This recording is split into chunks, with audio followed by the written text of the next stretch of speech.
തമിഴ്നാടിൻ്റെ സാംസ്കാരിക തലസ്ഥാനമെന്ന് പലപ്പോഴും വിളിക്കപ്പെടുന്ന മധുരയിലാണ് ഞങ്ങൾ. കൂടാതെ ഒരു തെരഞ്ഞെടുപ്പ് പ്രചാരണവും അല്ലെങ്കിൽ തമിഴ്നാട്ടിലെ ഒരു തെരഞ്ഞെടുപ്പ് പര്യടനം. ഞങ്ങളിവിടെ പളനിവേൽ ത്യാഗരാജനൊപ്പം ഒരു ബോട്ട് യാത്രയിലാണ്. അദ്ദേഹത്തെ നിങ്ങളൊരു രാഷ്ട്രീയക്കാരനായി കണക്കാക്കുകയേയില്ല. ഒരു രാഷ്ട്രീയക്കാരനെ സംബന്ധിച്ചിടത്തോളം വളരെ വളരെ അസാധാരണം അദ്ദേഹത്തിനുണ്ടായിട്ടുള്ളത്. അദ്ദേഹം ഒരു ഗ്ലോബൽ ഇൻവെസ്റ്റ്മെൻറ്റ് ബാങ്കർ ആയിരുന്നു. ഇപ്പോൾ ഒരു രാഷ്ട്രീയക്കാരനായിട്ട് എത്ര കാലമായി? 2 തെരഞ്ഞെടുപ്പുകൾ. ഇത് നിങ്ങളുടെ മൂന്നാമത്തേതാകാൻ പോകുന്നു. അതെ, മൂന്നാമത്തേത്. ഈ പ്രത്യേക തിരഞ്ഞെടുപ്പിൽ ഞങ്ങൾ മധുരയിലാണുള്ളത്. ഈ മനോഹരമായ നമ്മളിരിക്കുന്ന ഈ കുളക്കര തെപ്പക്കുളം, ദയവായി ആദ്യം ഇതിനെക്കുറിച്ച് ഞങ്ങളോട് പറയൂ. കാരണം മധുര അതിൻ്റെ പൈതൃകത്തിന് ഏറ്റവും പ്രശസ്തമാണ്. അതെ, ഈ തെപ്പക്കുളം നായ്ക്കർ രാജവംശത്തിന്റെ കാലത്ത് ഏകദേശം 1600കളിൽ തിരുമല നായ്ക്കർ മഹൽ പണി കഴിപ്പിച്ച ആ രാജവംശത്തിലെ ഒരുതരം തേജസ്വിയായിരുന്ന തിരുമല നായ്ക്കരാലാണ് നിർമ്മിക്കപ്പെട്ടത്. അദ്ദേഹത്തിന്റെ കാലത്ത് അവരിത് ഖനനം ചെയ്യുകയും ഈ മാരിയമ്മൻ കോവിലിന് ഒരു തെപ്പക്കുളമായി സ്ഥാപിക്കുകയും ചെയ്തു. കൂടാതെ വേനൽക്കാലത്ത് ഉത്സവം വന്ന് ഇവിടെ ഈ മണ്ഡപത്തിനുള്ളിൽ വേനൽക്കാലം ചെലവഴിക്കുന്നു. അപ്പോൾ കുറച്ചു കാലത്തേക്ക് ഇത് പരിപാലിച്ചിരുന്നില്ല. എന്നാൽ കഴിഞ്ഞ കുറച്ച് വർഷങ്ങളായി ഇതിലെപ്പോഴും വെള്ളം നിറയ്ക്കാൻ സഹായിച്ചിരുന്ന അത്ഭുതകരമായ എഞ്ചിനീയറിംഗ് സംവിധാനം ഞങ്ങൾ നവീകരിച്ചു. അതിനാൽ നിങ്ങൾ കാണുന്ന ഈ വെള്ളമെല്ലാം വൈഗൈ നദിയിൽ നിന്നാണ് വരുന്നത്. ഞങ്ങൾ ഇതിനെ അതിന്റെ പഴയ പ്രതാപത്തിലേക്ക് തിരികെ കൊണ്ടുവന്നു. അപ്പോൾ ഈ കുളം തീർച്ചയായും കാണാൻ വളരെ മനോഹരമാണ്. പിന്നെ വെള്ളവും വൃത്തിയും വെടിപ്പുമുള്ളതായി കാണപ്പെടുന്നു. പക്ഷേ സ്വച്ഛ സർവേക്ഷൺ 2025 ആ ലിസ്റ്റിന്റെ ഏറ്റവും താഴെയായി മധുരയെ ഉൾപ്പെടുത്തിയത് വേദനിപ്പിക്കുന്ന ഒന്നായിരിക്കണം. അതെ, എന്നോട് ചോദിക്കുകയാണെങ്കിൽ മാലിന്യ സംസ്കരണത്തിന്റെയും അടിസ്ഥാന സൗകര്യങ്ങളുടെയും നിലവാരത്തിൽ ഞാൻ സംതൃപ്തനാണോ?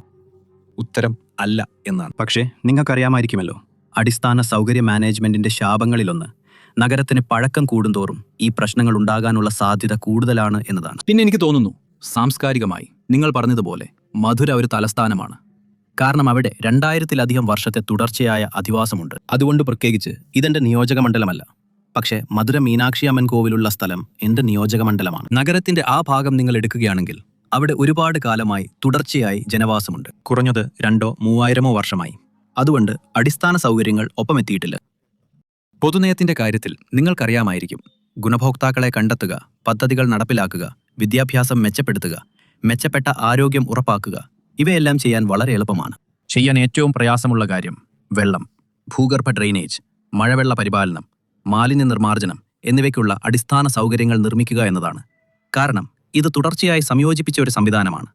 കൂടാതെ ചരിവുകളും അത്തരം എല്ലാ കാര്യങ്ങളും ഉൾപ്പെടെ വളരെ സങ്കീർണമായ എഞ്ചിനീയറിംഗ് ഇതിനാവശ്യമാണ്. അതിനോടൊപ്പം മലിനജല ശുദ്ധീകരണ പ്ലാന്റുകൾ, അതോടൊപ്പം ഒരുപാട് മറ്റു കാര്യങ്ങൾ. പുനരുപയോഗത്തിന്റെ ഈ കാലഘട്ടത്തിലെ മാലിന്യ നിർമ്മാർജ്ജനം. കൂടാതെ ജനസംഖ്യ ഇത്രയധികം വർദ്ധിച്ചുകൊണ്ടിരിക്കുമ്പോൾ നിങ്ങൾക്കിത് ചെയ്യേണ്ടി വരുന്നു. ഇപ്പോൾ നിങ്ങൾ മധുരയുടെ കാര്യം എടുക്കുകയാണെങ്കിൽ ഓടയിലെ വെള്ളം, മഴവെള്ളം എന്നിവയുടെ പരിപാലനത്തിനുള്ള അടിസ്ഥാന സൗകര്യം, കൂടാതെ ജലവിതരണവും 1908-ൽ ബ്രിട്ടീഷുകാർ നിർമ്മിച്ച മാതൃകയാണ്. ഞാനൊരു പ്രതിപക്ഷ MLA ആയിരുന്ന കാലം വരെ നിലവിലുണ്ടായിരുന്ന മാസ്റ്റർ പ്ലാൻ രേഖകൾ പോലും എനിക്ക് ലഭിച്ചിരുന്നില്ല. ഈ ടേമിൽ ഒരു മന്ത്രി എന്ന നിലയിൽ സർക്കാരിന്റെ ഭാഗമായി ഞാൻ ചെയ്തത് ആദ്യമായി കോൺട്രാക്ടർമാരെ നിയമിക്കുക എന്നതാണ്. ഞാൻ ധനമന്ത്രിയായിരുന്നപ്പോൾ സമഗ്രവും വെവ്വേറെയുമുള്ള സ്റ്റോം വാട്ടർ മാനേജ്മെന്റിനും മഴവെള്ള സംഭരണത്തിനും വേണ്ടി ഞങ്ങൾ ഇതിന് ഫണ്ട് നൽകി. നിങ്ങൾക്കറിയാമല്ലോ, തമിഴ്നാട് ഒരു മൺസൂണിനെ ആശ്രയിക്കുന്ന സംസ്ഥാനമാണ്. അതിനാൽ നമ്മുടെ മഴയുടെ ഏകദേശം 80-85% ഒരുപക്ഷെ വർഷത്തിലെ 50 ദിവസത്തിനുള്ളിലാണ് പെയ്യുന്നത്. ചിലയിടങ്ങളിൽ ഇതിലും കൂടുതലും. കൂടാതെ ഇന്നത്തെ ജനസംഖ്യയ്ക്ക് മാത്രമല്ല, അടുത്ത 10 വർഷത്തിനുള്ളിൽ പ്രതീക്ഷിക്കുന്ന ജനസംഖ്യയ്ക്കും ചേരുന്ന ഒരു പ്രത്യേക ഭൂഗർഭ ഡ്രെയിനേജ് സംവിധാനവും. അപ്പോൾ നിങ്ങൾ പറയുന്നത് ആ ഉണർത്തുവിളി സർവേയിലൂടെ തന്നെയല്ലേ വന്നത്? നിങ്ങൾക്ക് ആ പ്രശ്നത്തെക്കുറിച്ച് തീർച്ചയായും അറിയാമായിരുന്നല്ലോ. അതെ, ഞങ്ങൾക്ക് പ്രശ്നം അറിയാമായിരുന്നു.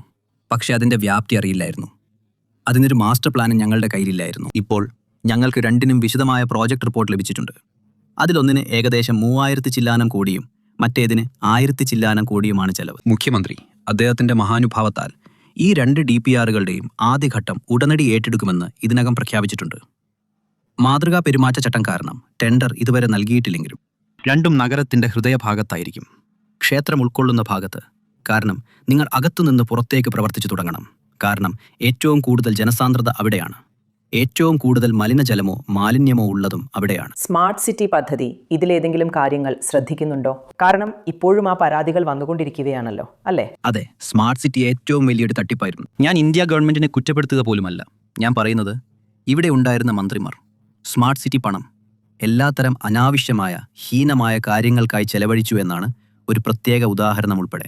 അമ്പലത്തിന് ചുറ്റും ഒരു പേവർ ബ്ലോക്ക്, റോഡുകൾ ചിത്തിരെ വീതികളിൽ ഗതാഗതം നിർത്തി നടക്കാൻ മാത്രമായി സജ്ജമാക്കി. ഏതോ ഒരു ബുദ്ധിമാൻ അതെടുത്ത് മാറ്റണമെന്നും 4 ഇഞ്ച് ചതുരത്തിലുള്ള കുറച്ച് ഗ്രാനൈറ്റ് ക്യൂബുകൾ സ്ഥാപിക്കണമെന്നും തീരുമാനിച്ചപ്പോൾ എനിക്ക് എത്രമാത്രം ദേഷ്യം വന്നുവെന്ന് പറയാൻ കഴിയില്ല.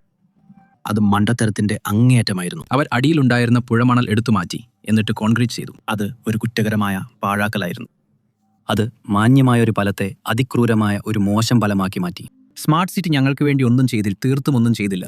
വാസ്തവത്തിൽ അതിന്റെ ലക്ഷ്യം വളരെ ചെറുതും ഉദ്ദേശ്യം വഴിതെറ്റിയതുമായിരുന്നു.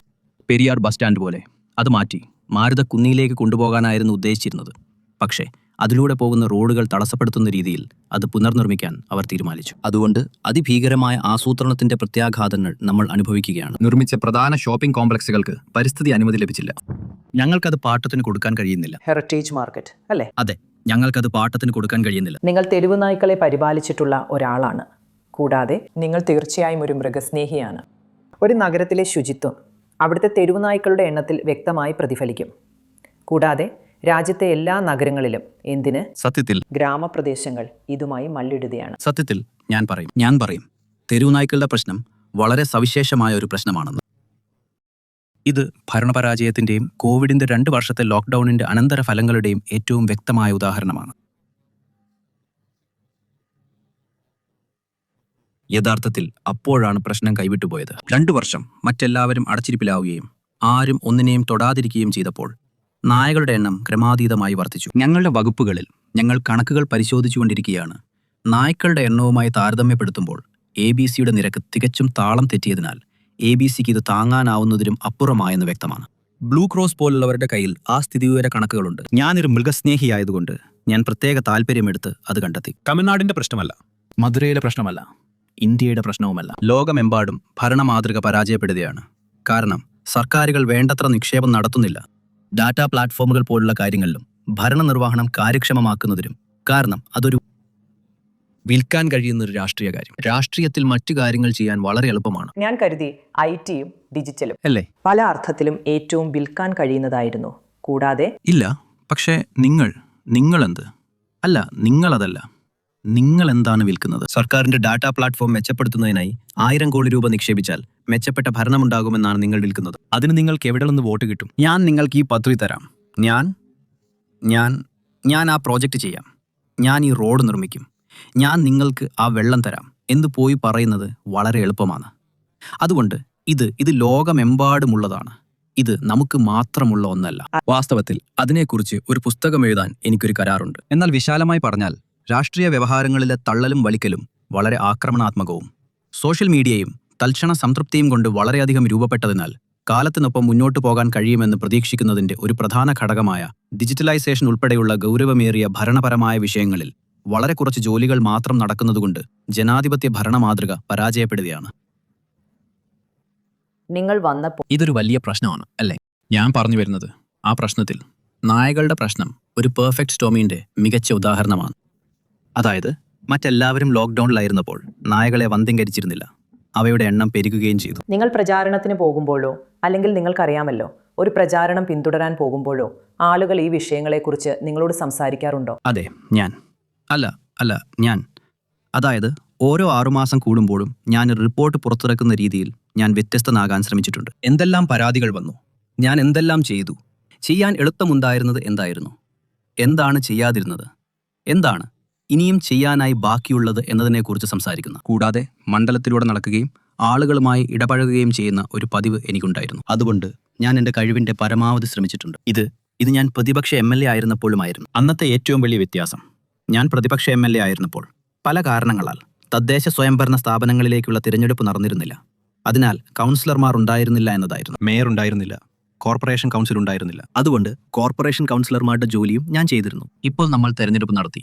ചില രീതിയിൽ അത് നല്ലതായിരുന്നു, ചില രീതിയിൽ അത് പുതിയ പ്രശ്നങ്ങൾ ഉണ്ടാക്കിയിട്ടുണ്ട്. അതൊരു മറ്റൊരു ദിവസത്തേക്കുള്ള മറ്റൊരു കഥ. അതുകൊണ്ട് ഞാൻ തെരുവിലെ ദൈനംദിന കാര്യങ്ങളിൽ അത്രയധികം ഇടപെട്ടിരുന്നില്ല. കാരണം കൗൺസിലർമാരുടെ ജോലിയിൽ കടന്നു കയറാൻ ഞാൻ ആഗ്രഹിച്ചില്ല. അതായത് എനിക്ക് കേന്ദ്രത്തിൽ നിന്ന് സംസ്ഥാനത്തേക്ക് അധികാര വികേന്ദ്രീകരണവും ഫെഡറലിസവും വേണം എന്ന് പറഞ്ഞിട്ട് കൗൺസിലർമാരുടെ പങ്കോ അവകാശങ്ങളോ കടമകളോ എടുത്തു കളഞ്ഞ് ഒരു ഏകാധിപതിയാകാൻ കഴിയില്ല. എന്നാൽ പരാജയം ഒരു പരിധിക്ക് അപ്പുറം പ്രകടമാകാൻ തുടങ്ങിയപ്പോൾ ഞാൻ തന്നെ ഒരുപാട് സ്ഥലങ്ങളിൽ പോകാൻ തുടങ്ങി. അപ്പോൾ ഞാൻ ശ്രമിച്ചു.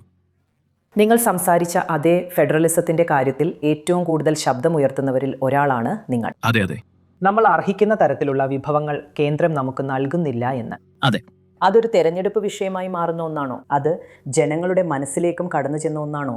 അതെ, എനിക്ക് തോന്നുന്നത് ഈ വിഷയത്തിൽ യഥാർത്ഥ സംഭവങ്ങളും അതിന്റെ പ്രത്യാഘാതങ്ങളും ജനങ്ങളിലേക്ക് എത്തിക്കുന്നതിൽ മുഖ്യമന്ത്രി വളരെ ഫലപ്രദമായിരുന്നു എന്നാണ്.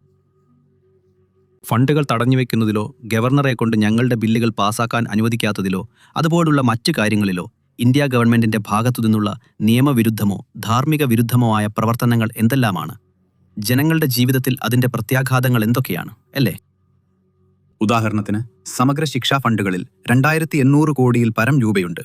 അത് ഇതിനകം ധനകാര്യ ബില്ലിലും വിനിയോഗ ബില്ലിലും ഉണ്ടായിരുന്നതും തമിഴ്നാടിന് നൽകേണ്ടതുമായിരുന്നു. എന്നിട്ട് നിങ്ങൾ MEP സ്വീകരിക്കുകയും ത്രിഭാഷാ ഫോർമുല നടപ്പിലാക്കുകയും ചെയ്യണം. അല്ലെങ്കിൽ നിങ്ങൾക്ക് പണം ലഭിക്കില്ല എന്ന് പറഞ്ഞുകൊണ്ട് ബില്ലിലില്ലാതിരുന്ന ഒരു അധിക നിയമപരമായ വ്യവസ്ഥ അടിച്ചേൽപ്പിക്കാൻ അവർ തീരുമാനിച്ചു. ഇത് സ്വാഭാവിക നീതിയുടെയോ ന്യായത്തിന്റെയോ മാത്രമല്ല, നിയമത്തിന്റെയും വ്യക്തമായ ലംഘനമാണ്. പക്ഷേ അതുകൊണ്ട് ഞങ്ങൾ ഭയന്ന് പിന്മാറാൻ പോകുന്നില്ല. അതുകൊണ്ട് എനിക്ക് തോന്നുന്നത് ഇതങ്ങനെയുള്ള വിഷയങ്ങളാണ്. ഇതിൽ നമുക്ക് പണം നഷ്ടപ്പെടുന്നു. പക്ഷെ ഇവിടുത്തെ ധാർമ്മികമായ ആവശ്യം എന്താണെന്നും മറ്റ് കാര്യങ്ങൾ ചെയ്യിക്കാൻ പണം ഉപയോഗിച്ച് നമ്മളെ ഭീഷണിപ്പെടുത്തി നേടാൻ ശ്രമിക്കുന്നവരിൽ നിന്ന് നമ്മുടെ വ്യക്തിത്വവും സംസ്കാരവും മൂല്യവ്യവസ്ഥയും സംരക്ഷിക്കാൻ നമ്മൾ എത്രമാത്രം കഠിനമായി പോരാടേണ്ടതുണ്ടെന്നും ജനങ്ങൾക്ക് കൂടുതൽ വ്യക്തമാവുകയാണ്. കൂടുതലായി സംഭാവന ചെയ്യുകയും ഉപാധികളോടെ പണം നേടുകയും ചെയ്യുന്ന ഈ സംസ്ഥാനങ്ങളിലെ ആളുകൾക്ക് ഒരു പക്ഷത്ത് നിൽക്കാൻ എളുപ്പമാണ്. പക്ഷേ നിങ്ങളിതെങ്ങനെ മാറ്റും? ഞാൻ ഉദ്ദേശിച്ചത് ആ സമവാക്യം എപ്പോഴും അസമമായിരിക്കും, അല്ലേ? അതെ, അസമത്വം കൊണ്ട് ഞങ്ങൾക്കൊരു പ്രശ്നമുണ്ടെന്ന് ഞാൻ കരുതുന്നില്ല. എനിക്ക് തോന്നുന്നത് ലോകമെമ്പാടുമുള്ള ഫെഡറൽ സംവിധാനങ്ങളിൽ കൂടുതലുള്ളവർ, അല്ലെങ്കിൽ കൂടുതൽ സമ്പാദിക്കുന്നവർ, അല്ലെങ്കിൽ കൂടുതൽ ഉണ്ടാക്കുന്നവർ കൂടുതൽ സംഭാവന ചെയ്യുന്നു. കുറവുള്ളവർക്ക് കൂടുതൽ സംഭാവന ചെയ്യുന്നതിലൂടെ അത് കൂടുതൽ തുല്യമാകും എന്നതാണ് പ്രതീക്ഷ. ഞങ്ങൾ പലയിടത്തും ഈ സംഭാഷണം നടത്തിയിട്ടുണ്ട്. അപ്പോൾ സമ്പന്നമായ സംസ്ഥാനങ്ങളോ അല്ലെങ്കിൽ ഉയർന്ന പ്രതിശീർഷ വരുമാനമുള്ള സംസ്ഥാനങ്ങളോ കൂടുതൽ നൽകുന്നു എന്നതല്ല പ്രശ്നം. 25-30 വർഷങ്ങളായി തുടർച്ചയായി കൂടുതൽ നൽകുന്നത് ഉള്ളവനും ഇല്ലാത്തവനും തമ്മിലുള്ള വർദ്ധിച്ചു വരുന്ന വിടവിന് കാരണമായിക്കൊണ്ടിരിക്കുന്നു എന്നതാണ്. അതുകൊണ്ട് ഇത് ഫലിക്കുന്നതായി തോന്നുന്നില്ല. നമുക്ക് കൂടുതൽ ആഴത്തിലുള്ള ഒരു സമീപനം ആവശ്യമാണ്. ഉദാഹരണത്തിന്, 25 വർഷം മുൻപ് തമിഴ്നാട് ജനസംഖ്യയുടെ ഏകദേശം 7-8%, GDPയുടെ ഏകദേശം 7-8%, കൂടാതെ സംസ്ഥാനങ്ങൾക്ക് വിഭജിച്ച് നൽകുന്ന നികുതിയുടെ ഏകദേശം 7% ലഭിച്ചു. ഇപ്പോൾ ഞങ്ങൾ ജനസംഖ്യയുടെ ഏകദേശം 5.8%, GDPയുടെ ഏകദേശം 9.5 മുതൽ 10% വരെ. അതിനർത്ഥം നികുതി ചുമത്തൽ പുരോഗമനപരമായതുകൊണ്ട് ഞങ്ങൾ മൊത്തം നികുതിയുടെ ഏകദേശം 12-13% അടയ്ക്കുന്നു. ഞങ്ങൾക്ക് വിഹിതമായി 4% ലഭിക്കുന്നത്. അതുകൊണ്ട് ഈ പ്രശ്നം തെറ്റായ ദിശയിലേക്കാണ് പോകുന്നത്. 15ാം ധനകാര്യ കമ്മീഷന്റെ കാലത്ത് ഞാൻ പ്രതിപക്ഷ MLA ആയിരുന്നപ്പോൾ DMKയ്ക്ക് വേണ്ടി നിവേദനം എഴുതിയപ്പോൾ ഒരു വ്യക്തമായ പരിഹാരമായി ഞാൻ 2 കാര്യങ്ങൾ പറഞ്ഞു. 1. ഇടക്കാല ലക്ഷ്യങ്ങൾ കൈവരിക്കുന്നതിനെ ആശ്രയിച്ച് പേഔട്ട് അനുപാതങ്ങൾ നിശ്ചയിക്കുക. ഇപ്പോൾ പേഔട്ട് അനുപാതങ്ങൾ പ്രധാനമായും ആളുകൾ കൂടുതൽ ദരിദ്രരാണെങ്കിൽ അവർക്ക് കൂടുതൽ പ്രതിഫലം നൽകുന്നു. നിങ്ങൾ ഏകദേശം പരാജയത്തിന് പ്രതിഫലം നൽകുകയാണ്. അതിനെയാണ് നിങ്ങൾ മുൻകാല പ്രാബല്യമുള്ള നടപടികൾ എന്ന് പറയുന്നത്. അതായത് ഫലം ഇതിനകം അറിയാം, അതിനുശേഷം മോശമായി പ്രവർത്തിച്ചവർക്ക് നിങ്ങൾ പ്രതിഫലം നൽകുന്നു. നടപടികൾ കൂടുതൽ ഭാവിയെ ലക്ഷ്യമാക്കിയുള്ളതാക്കുക. ഉദാഹരണത്തിന്, അത്തരം ഫലങ്ങളിലേക്ക് നയിക്കുന്ന കാരണങ്ങൾ എന്തെല്ലാമാണെന്ന് നമുക്കറിയാം. എത്രത്തോളം പെൺകുട്ടികൾ സ്കൂളിൽ പോകുന്നുവോ മൊത്തം കുട്ടികളുടെ ശതമാനമായി അത്രത്തോളം നിങ്ങൾ അവർക്ക് ആർത്തവ ശുചിത്വം നൽകുകയും ഉന്നത വിദ്യാഭ്യാസ തലങ്ങളിലൂടെ അവരെ സ്കൂളിൽ നിലനിർത്തുകയും ചെയ്യുന്നു. നിങ്ങൾ വിവാഹം വൈകിപ്പിക്കുന്നു, ഉൽപാദനക്ഷമത വർദ്ധിപ്പിക്കുന്നു, തമിഴ്നാടിൻ്റേതുപോലുള്ള ഒരു സാഹചര്യം ഉണ്ടാകാനുള്ള സാധ്യത വർദ്ധിപ്പിക്കുന്നു. അവിടെ ഇന്ത്യയിലെ ഔപചാരിക നിർമ്മാണ മേഖലയിൽ ജോലി ചെയ്യുന്ന എല്ലാ സ്ത്രീകളിൽ 42% പേരും ജനസംഖ്യയുടെ 6% താഴെയുള്ള ഒരു സംസ്ഥാനത്താണ് ജോലി ചെയ്യുന്നത്. അതുകൊണ്ട് നമ്മുടെ ശരാശരി ഉൽപാദനക്ഷമത അത്രയധികം മികച്ചതാണ്. കാരണം നമുക്ക് തൊഴിൽ ശക്തിയിൽ ഇത്രയധികം സ്ത്രീകളുണ്ട്. കഴിഞ്ഞ വർഷം ഞങ്ങൾ കാണിച്ച ഈ വളർച്ചയുടെ ഭൂരിഭാഗവും 16% നോമിനലും 11.19% നോഷണലും 3-4 മേഖലകളിൽ നിന്നാണ് വന്നിട്ടുള്ളത്. നിർമ്മിത ഇലക്ട്രോണിക്സ്, ചരക്കുകളും കയറ്റുമതിയും, തുകൽ, നോൺ ലെതർ പാദരക്ഷകൾ, പിന്നെ തുണിത്തരങ്ങൾ, സ്പെഷ്യാലിറ്റി ടെക്സ്റ്റൈൽസ്. അതെ, പ്രധാനപ്പെട്ട 3. അവിടെ നമ്മൾ വലിയ വളർച്ച കണ്ടിട്ടുണ്ട്. എല്ലാം 10,000 സ്ത്രീകളുടെ പ്രധാന തൊഴിൽദാതാക്കളാണ്, അല്ലേ? അതുകൊണ്ട് അന്ന് ഞാൻ നിർദ്ദേശിച്ചു, ഞാൻ പറയുന്നു, നിങ്ങൾ കൂടുതൽ പണം നൽകുന്നത് എല്ലാ കുട്ടികളിൽ എത്ര ശതമാനം സ്കൂളിൽ പോകുന്നുണ്ട്? K മുതൽ 12 വരെയുള്ള പെൺകുട്ടികളിൽ എത്ര ശതമാനം? ഓരോ സമുദായത്തിലെയും ഓരോ മതത്തിലെയും പിന്നെ നിങ്ങൾക്കറിയാമല്ലോ ഉയർന്ന ജാതി മുതൽ ദലിതർ വരെയുള്ള ഓരോ വിഭാഗത്തിലെയും എത്ര ശതമാനം എന്നിങ്ങനെയുള്ള കാര്യങ്ങളെ മാനദണ്ഡമാക്കി മാറ്റുക. കാരണം വെയ്റ്റഡ് ആവറേജ് പ്രൊഡക്ടിവിറ്റിയാണ് ഒരു ആഗോള സമ്പദ് വ്യവസ്ഥയിലെ മത്സരത്തിന്റെ അടിസ്ഥാനം. നിങ്ങൾ എലിമെന്ററി സ്കൂളിലെ ഹാജർ ശരിയാക്കിയില്ലെങ്കിൽ നിങ്ങൾ ആ പോരാട്ടത്തിൽ തോറ്റുപോയി. അവർ എലിമെന്ററി സ്കൂൾ വിദ്യാഭ്യാസം നേടിയിട്ടില്ലെങ്കിൽ പിന്നീട് അവരെ നൈപുണ്യ പരിശീലനത്തിലേക്ക് കൊണ്ടുവരാൻ കഴിയില്ല. പിന്നെ ഞാൻ പറഞ്ഞു, ഇതിനെ കൂടുതൽ ഭാവിയെ മുൻനിർത്തിയുള്ള ഒന്നാക്കി മാറ്റുക. അതായത് ഈ വർഷം നിങ്ങൾ മികച്ച പ്രകടനം കാഴ്ചവെച്ചാൽ അടുത്ത വർഷം നിങ്ങൾക്ക് കൂടുതൽ പണം ലഭിക്കും. 5 വർഷത്തിനു ശേഷം നിങ്ങൾ മോശമായിട്ടാണ് ചെയ്തതെങ്കിൽ കഴിഞ്ഞ 5 വർഷം നിങ്ങൾ ചെയ്തതിന്റെ അടിസ്ഥാനത്തിൽ അടുത്ത 5 വർഷത്തേക്ക് നിങ്ങൾക്ക് പണം കിട്ടുമെന്നല്ല, അല്ലേ? അതുകൊണ്ട് എൻ്റെ കാഴ്ചപ്പാടിൽ ധനകാര്യ കമ്മീഷന്റെ സമീപനത്തിൽ ഇത്തരത്തിലുള്ള മാറ്റങ്ങൾ വരുത്തേണ്ടതുണ്ട്. അപ്പോൾ നമുക്കിനി രാഷ്ട്രീയത്തിലേക്ക് വരാം. അതെ, ഞങ്ങൾ മധുര മേഖലയിലാണ്. കൂടാതെ തെക്കൻ തമിഴ്നാട്ടിലോ പടിഞ്ഞാറൻ തമിഴ്നാട്ടിലോ ADMKയെ എപ്പോഴും അതിൻ്റെ ശക്തി കേന്ദ്രമായിട്ടാണ് കാണുന്നത്. ഇപ്പോൾ TTV ദിനകരനും അവിടെയുള്ളതുകൊണ്ട്, കൂടാതെ തേവർ വോട്ടും PMK എന്ന ഒരു വർഷത്തെ ഗ്രൂപ്പ്, പ്രധാന PMK ഗ്രൂപ്പ് AIADMK സഖ്യത്തിനൊപ്പമാണെന്നാണ് കുറഞ്ഞപക്ഷം അവർ പറയുന്നത്. അപ്പോൾ ആ ജാതി സമവാക്യം DMKയെ പരാജയപ്പെടുത്തുമോ ഈ പ്രദേശങ്ങളിലെങ്കിലും? എൻ്റെ കാഴ്ചപ്പാടിൽ. കാരണം നിങ്ങൾക്കറിയാമോ, നമ്മുടെ ജീവിത വരികളും അനുഭവങ്ങളുമാണ് നമ്മയെല്ലാം പരിമിതപ്പെടുത്തുന്നതും രൂപപ്പെടുത്തുന്നതും. ഞാൻ 30 വർഷം അകലെയാണ് ജീവിക്കുന്നത്. ഞാൻ സാമൂഹ്യനീതി പ്രസ്ഥാനത്തിൽ നിന്നാണ് വരുന്നത്. 4-ാമത്തെയോ 5-ാമത്തെയോ തലമുറ. നിങ്ങൾ എങ്ങനെ നോക്കുന്നു എന്നതിനെ ആശ്രയിച്ചിരിക്കും. കൂടാതെ രാഷ്ട്രീയം ചെയ്യുന്നതിനുള്ള അടിസ്ഥാനം ജാതിയല്ല എന്ന് ഞങ്ങൾ എപ്പോഴും കരുതിയിരുന്നു. അതതിൻ്റെ കണക്കുകൂട്ടലായി മാറിയേക്കാം, പക്ഷേ അതാണ് അവസ്ഥ. എൻ്റെ കാഴ്ചപ്പാടിൽ ഈ തിരഞ്ഞെടുപ്പ് അത്രയധികം ജാതിയാൽ നിർണ്ണയിക്കപ്പെടുമെന്ന് ഞാൻ കരുതുന്നില്ല. കാരണം ഓരോ ജാതിയും സമവാക്യത്തിന്റെ എല്ലാ വശങ്ങളിലുമായി വിഭജിക്കപ്പെട്ടിരിക്കുന്നു. ഞങ്ങൾക്ക് OPSഉം അദ്ദേഹത്തിന്റെ ഒരു കൂട്ടം ആളുകളും ഇപ്പോൾ ഞങ്ങളുടെ ക്യാമ്പിലുണ്ട്. നിങ്ങൾക്കറിയാമോ, TTV മറ്റൊരു ക്യാമ്പിലാണ്. പടിഞ്ഞാറ് ഭാഗത്തും നമുക്ക് സെൻഗോട്ടയുണ്ട്. അദ്ദേഹം TVKയോടൊപ്പം മാറിയിട്ടുണ്ട്. അതിനാൽ കൂടാതെ PMKയിൽ നിങ്ങളൊരു അച്ഛൻ മകൻ പിളർപ്പ് കണ്ടിട്ടുണ്ട്. ADMKയ്ക്ക് ഇപ്പോൾ ശശികലയുമുണ്ട്. അതേ സമുദായത്തിൽപ്പെട്ട മുത്തുതൂർ സമുദായത്തിൽപ്പെട്ട രാംദാസുമായി സഖ്യത്തിൽ. അതുകൊണ്ട് ഞാൻ കരുതുന്നു ഈ തെരഞ്ഞെടുപ്പിൽ ജാതി വോട്ട് കുറവായിരിക്കും. സ്ഥിരമായ, പ്രവചിക്കാവുന്ന, ഭൂതകാലത്തേക്കാൾ. പക്ഷെ ഒരു താത്വിക തലത്തിൽ പോലും ഈ തെരഞ്ഞെടുപ്പിൽ ജാതികൾ പല ചേരികളിലായി കൂടുതൽ വിഭജിക്കപ്പെട്ടിരിക്കുന്നു. അപ്പോൾ ഒരർത്ഥത്തിൽ അത് ഒരു തരത്തിൽ നിർവീര്യമാക്കപ്പെടുന്നു എന്നാണ് നിങ്ങൾ പറയുന്നത്. അതെ, ഞാൻ പറയുന്നത് പ്രവചിക്കാൻ കൂടുതൽ ബുദ്ധിമുട്ടാണ് എന്നാണ്, അല്ലേ? നമ്മൾ കണ്ടിട്ടുള്ള പോളുകൾ ഏതു തന്നെയായാൽ നമ്മൾ കണ്ടിട്ടുണ്ട്. നിങ്ങൾ സിനിമ കാണാറുണ്ടോ? പിന്നെ നിങ്ങൾ വിജയിനെ കണ്ടിട്ടുണ്ടോ? ഒരു പ്രതിഭാസം എന്ന നിലയിൽ അദ്ദേഹത്തെക്കുറിച്ച് നിങ്ങൾക്ക് എന്ത് തോന്നുന്നു? അതെ, ഇല്ല, ഞാൻ ദുഃഖകരമെന്ന് പറയട്ടെ. ഞാൻ ചെയ്യാത്ത ചുരുക്കം ചില കാര്യങ്ങളിലൊന്ന് സിനിമ കാണുക എന്നതാണ്. അതായത് എനിക്ക് ആഗ്രഹമുണ്ട്, പക്ഷേ എനിക്ക് സമയമില്ല. അതുകൊണ്ട് ഞാൻ അത്രയധികം സിനിമകൾ കണ്ടിട്ടില്ല. അതുകൊണ്ട് ഞാൻ വിജയിൻ്റെ ഒരു സിനിമ ഒരിക്കലും കണ്ടിട്ടില്ല. പക്ഷേ അദ്ദേഹം ഒരു വലിയ താരമാണെന്ന് ഞാൻ മനസ്സിലാക്കുന്നു. പിന്നെ ഞാൻ നിങ്ങൾക്കറിയാമല്ലോ, ഞാനിത് വളരെ നിഷ്പക്ഷമായാണ് പറയുന്നത്. ജനാധിപത്യത്തിന് കഴിയുന്നത്ര ആളുകളുടെ പങ്കാളിത്തം ആവശ്യമാണ്. അപ്പോൾ പേരറിஞർ അണ്ണാ പോലും പറഞ്ഞതുപോലെ ഏതൊരു ഗവൺമെന്റിനും ആരോഗ്യകരമായ ഒരു പ്രതിപക്ഷം നല്ലതാണ്. അതിനാൽ നിങ്ങൾ ആ ആശയം വിപുലീകരിക്കുകയാണെങ്കിൽ കൂടുതൽ ആളുകൾ തെരഞ്ഞെടുപ്പിൽ സജീവമായി പങ്കെടുക്കും തോറും ഒരു ജനാധിപത്യം എന്ന നിലയിൽ മൊത്തത്തിൽ നമുക്ക് അത്രയും നല്ലതാണ്. അപ്പോൾ ആർക്ക് ഏത് തലത്തിലുള്ള പ്രതീക്ഷ, അല്ലെങ്കിൽ ഞാൻ എന്തു പറയാനാണ്, വിശ്വാസം നൽകണമെന്ന് ആളുകൾ തീരുമാനിക്കും. അതുകൊണ്ട് ആളുകളെല്ലാം അദ്ദേഹത്തെ ഒരു പുതിയ കച്ചവട ചരക്കായിട്ടാണ് കാണുന്നത്. ശരി, ആ സെലിബ്രിറ്റി പദവി അവിടെയുണ്ട്, അതെ, താരമൂല്യം അവിടെയുണ്ട്. പക്ഷേ നിർഭാഗ്യവശാൽ തങ്ങൾക്ക് പരമ്പരാഗത രാഷ്ട്രീയം ഒരുതരം മടുപ്പുളവാക്കുന്നുവെന്നും അവർ പറയുന്നുണ്ട്. അവർ പറയുന്നു DMK അല്ലെങ്കിൽ ADMK വർഷങ്ങളായി അത് ചെയ്തുകൊണ്ടിരിക്കുന്നു. അതുകൊണ്ട് ഈ പുതിയ കച്ചവട ചരക്ക്, അതുകൊണ്ട് അദ്ദേഹം ഒരു വോട്ട് കട്ടർ ആകുമെന്ന് നിങ്ങൾ പ്രതീക്ഷിക്കുന്നുണ്ടോ? അതുവഴി മാർജിനുകൾ അല്ലാത്തപ്പോഴും പരമ്പരാഗതമായി കുറവാണ്, അല്ലേ? തമിഴ്നാട്ടിൽ ഏതാണ്ട് 3 മുതൽ 5% വരെ. അതെ, എനിക്കറിയില്ല. ഓരോ തെരഞ്ഞെടുപ്പും വ്യത്യസ്തമായ തെരഞ്ഞെടുപ്പാണ്. നിങ്ങൾ വീണ്ടും എന്നെ തന്നെ ഉദാഹരണമായി എടുക്കൂ. ഞാൻ എൻ്റെ ആദ്യത്തെ തെരഞ്ഞെടുപ്പിൽ ഏകദേശം 4.5% വിജയിച്ചത്. ഞാൻ എൻ്റെ രണ്ടാമത്തേതിൽ 23%-ലധികത്തിനാണ് വിജയിച്ചത്. സംസ്ഥാനമൊട്ടാകെയുള്ള ഫലങ്ങൾ നിങ്ങൾ നോക്കുകയാണെങ്കിൽ 16-ലെ ആദ്യത്തെ തെരഞ്ഞെടുപ്പിൽ, അതായത് ഞാൻ മത്സരിച്ച, അതെ, ഞങ്ങൾ സംസ്ഥാനമൊട്ടാകെയുള്ള പോപ്പുലർ വോട്ടിൽ ഏകദേശം 1% തോറ്റു. കഴിഞ്ഞ തെരഞ്ഞെടുപ്പിൽ ഞങ്ങൾ ഏകദേശം 5.5%-നാണ് വിജയിച്ചത്. അതുകൊണ്ട് അത് സാഹചര്യങ്ങളെ ആശ്രയിച്ചിരിക്കും. നിങ്ങൾ പാർലമെന്റ് തെരഞ്ഞെടുപ്പ് നോക്കുകയാണെങ്കിൽ വളരെ വ്യത്യസ്തമായ സാഹചര്യമാണ്. 19-ലെ പാർലമെന്റ് തെരഞ്ഞെടുപ്പിൽ ഞങ്ങളുടെ സഖ്യം 22%-ൽ കൂടുതൽ ഭൂരിപക്ഷത്തിനാണ് വിജയിച്ചത്, സംയുക്തമായ 2003-നെതിരെ. പാർലമെന്റ് വീണ്ടും വളരെ വ്യത്യസ്തമായ ഒരു കഥയായി മാറുന്നു. അതെ, അപ്പോൾ ഞാൻ പക്ഷേ 2021-ഉം 2026-ഉം നിങ്ങൾ കാണുന്ന സമാനതകളും വ്യത്യാസങ്ങളും എന്തൊക്കെയാണ്? അതായത് ഞങ്ങളുടെ സഖ്യം ഏറെക്കുറെ ഭദ്രമാണ്. ADMKയുടെ സഖ്യം കുറച്ചൊന്ന് പിളരുകയും തകരുകയും ചെയ്തിട്ടുണ്ട്. ADMKയിൽ ഉണ്ടായിരുന്ന ഒരുപാട് ആളുകൾ 21-ൽ പുറത്തു വന്നിട്ടുണ്ട്.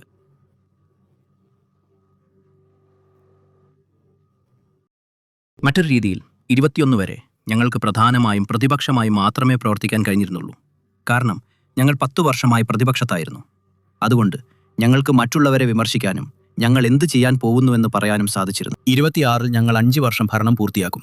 അതിനാൽ മുഖ്യമന്ത്രി പറയുന്നത് പോലെ ഞങ്ങൾക്ക് പ്രചാരണം നടത്തേണ്ടതുണ്ട്. ഈ തെരഞ്ഞെടുപ്പിലെ ഞങ്ങളുടെ പ്രധാന രാഷ്ട്രീയ തന്ത്രം 5 വർഷം കൊണ്ട് ഞങ്ങൾ എന്ത് ചെയ്തു എന്നതാണ്. അതിന്റെ അടിസ്ഥാനത്തിൽ ഞങ്ങളൊരു നല്ല സർക്കാരാണോ എന്നും വീണ്ടും തെരഞ്ഞെടുക്കപ്പെടണോ വേണ്ടയോ എന്നും നിങ്ങൾ തീരുമാനിക്കുക. അത് ആ പഴയ നിങ്ങൾക്കറിയാമല്ലോ. ഇത്രയധികം ഗ്രൂപ്പുകളെ ഒരുമിച്ച് കൊണ്ടുവരുന്നത് നിങ്ങളൊരു റിസ്ക്കും എടുക്കാൻ ആഗ്രഹിക്കുന്നില്ലെന്നും നിങ്ങൾ ഒരു ഇൻഷുറൻസ് പോളിസി എടുക്കുകയാണെന്നും സൂചിപ്പിക്കുന്നതായി തോന്നുന്നു. അതൊക്കെ രണ്ടാമത്തെ കാര്യമാണ്. നിങ്ങൾ നടത്തിയ വലിയ ക്ഷേമ ചെലവുകളും. അതെ, അത് ക്ഷേമ ചെലവുകൾ മാത്രമല്ല ഞാൻ പറയുന്നത്. ഞങ്ങൾ എല്ലാ രീതിയിലും ചെയ്ത പദ്ധതികളിൽ ചിലത് ക്ഷേമ ചെലവുകളാണ്, ചിലത് സോഷ്യൽ എഞ്ചിനീയറിംഗുമാണ്. ഞങ്ങൾ ഉന്നത വിദ്യാഭ്യാസത്തിൽ പെൺകുട്ടികളുടെ ഹാജർ വർദ്ധിപ്പിച്ചു, പ്രത്യേകിച്ച് പിന്നാക്കം നിൽക്കുന്ന കുടുംബങ്ങളിൽ നിന്നും സർക്കാർ സ്കൂളുകളിൽ നിന്നും വരുന്നവരുടെ. ഞങ്ങൾ സ്കൂളുകളിലെ കുട്ടികളുടെ മൊത്തത്തിലുള്ള നിങ്ങൾക്കറിയാമല്ലോ ഹാജർ വർദ്ധിപ്പിച്ചു. ഒരു Dalit startup fund, venture capital ഫണ്ടിലൂടെ സ്റ്റാർട്ടപ്പ് ഈക്കോസിസ്റ്റത്തിലെ ദലിതരുടെ പങ്കാളിത്തം ഞങ്ങൾ മെച്ചപ്പെടുത്തിയിട്ടുണ്ട്. അതിനാൽ ഞങ്ങൾ സാമൂഹിക നീതിയും ഉൾക്കൊള്ളലും, സംരംഭകത്വം മുതൽ വിദ്യാഭ്യാസം, ജീവിത നിലവാരം, പിന്തുണാ പദ്ധതികൾ വരെയുള്ള എല്ലാ തലങ്ങളിലും സാർവത്രിക പ്രവേശനവും ഞങ്ങൾക്ക് കഴിയുന്നത്ര നന്നായി ഉറപ്പാക്കിയിട്ടുണ്ട്. ഞാൻ നൽകുന്ന ഉദാഹരണങ്ങളിലൊന്ന്, 2021-ൽ ഞങ്ങൾ അധികാരത്തിൽ വന്നപ്പോൾ തമിഴ്നാട്ടിൽ ഏകദേശം 2000-ൽ പരം രജിസ്റ്റർ ചെയ്ത DPI IIT സ്റ്റാർട്ടപ്പുകൾ ഉണ്ടായിരുന്നു. ഇപ്പോഴിത് 13,000-ലധികമുണ്ട്. അവയിൽ പകുതിയിലധികവും നയിക്കുന്നത് സ്ത്രീകളാണ്. ഇത് മാനുഫാക്ചറിംഗിലെ സ്ത്രീകളുടെ 42%വുമായി പൊരുത്തപ്പെടുന്നു. പക്ഷേ നിങ്ങൾ ഒരുപാട് ആശ്രയിക്കുന്നത് മകളിർ ഉരിമൈ തുകയെയാണ്. നിങ്ങൾ നൽകുന്ന ആ സൗജന്യ സഹായത്തെ. അതൊരു സൗജന്യ സഹായമാണെന്ന് ഞാൻ കരുതുന്നില്ല. ഉരിമൈത്തുക എന്ന വാക്ക് സൂചിപ്പിക്കുന്നത് അവരുടെ സംഭാവനയ്ക്കുള്ള ഒരു അംഗീകാരമായി ഞങ്ങളത് നൽകുന്നു എന്നാണ്. പക്ഷേ അത് ഏതെങ്കിലും ഒരു കാര്യമാണെന്ന് ഞാൻ കരുതുന്നില്ല. ഞാൻ കരുതുന്നത് ഞങ്ങൾ മുഖ്യമന്ത്രി പറയുന്നത് പോലെ ഞാൻ ആവർത്തിക്കുന്നു, ഞങ്ങൾക്കറിയാവുന്ന ഏറ്റവും നല്ല രീതിയിൽ ഞങ്ങൾ സർക്കാർ ഭരിച്ചു.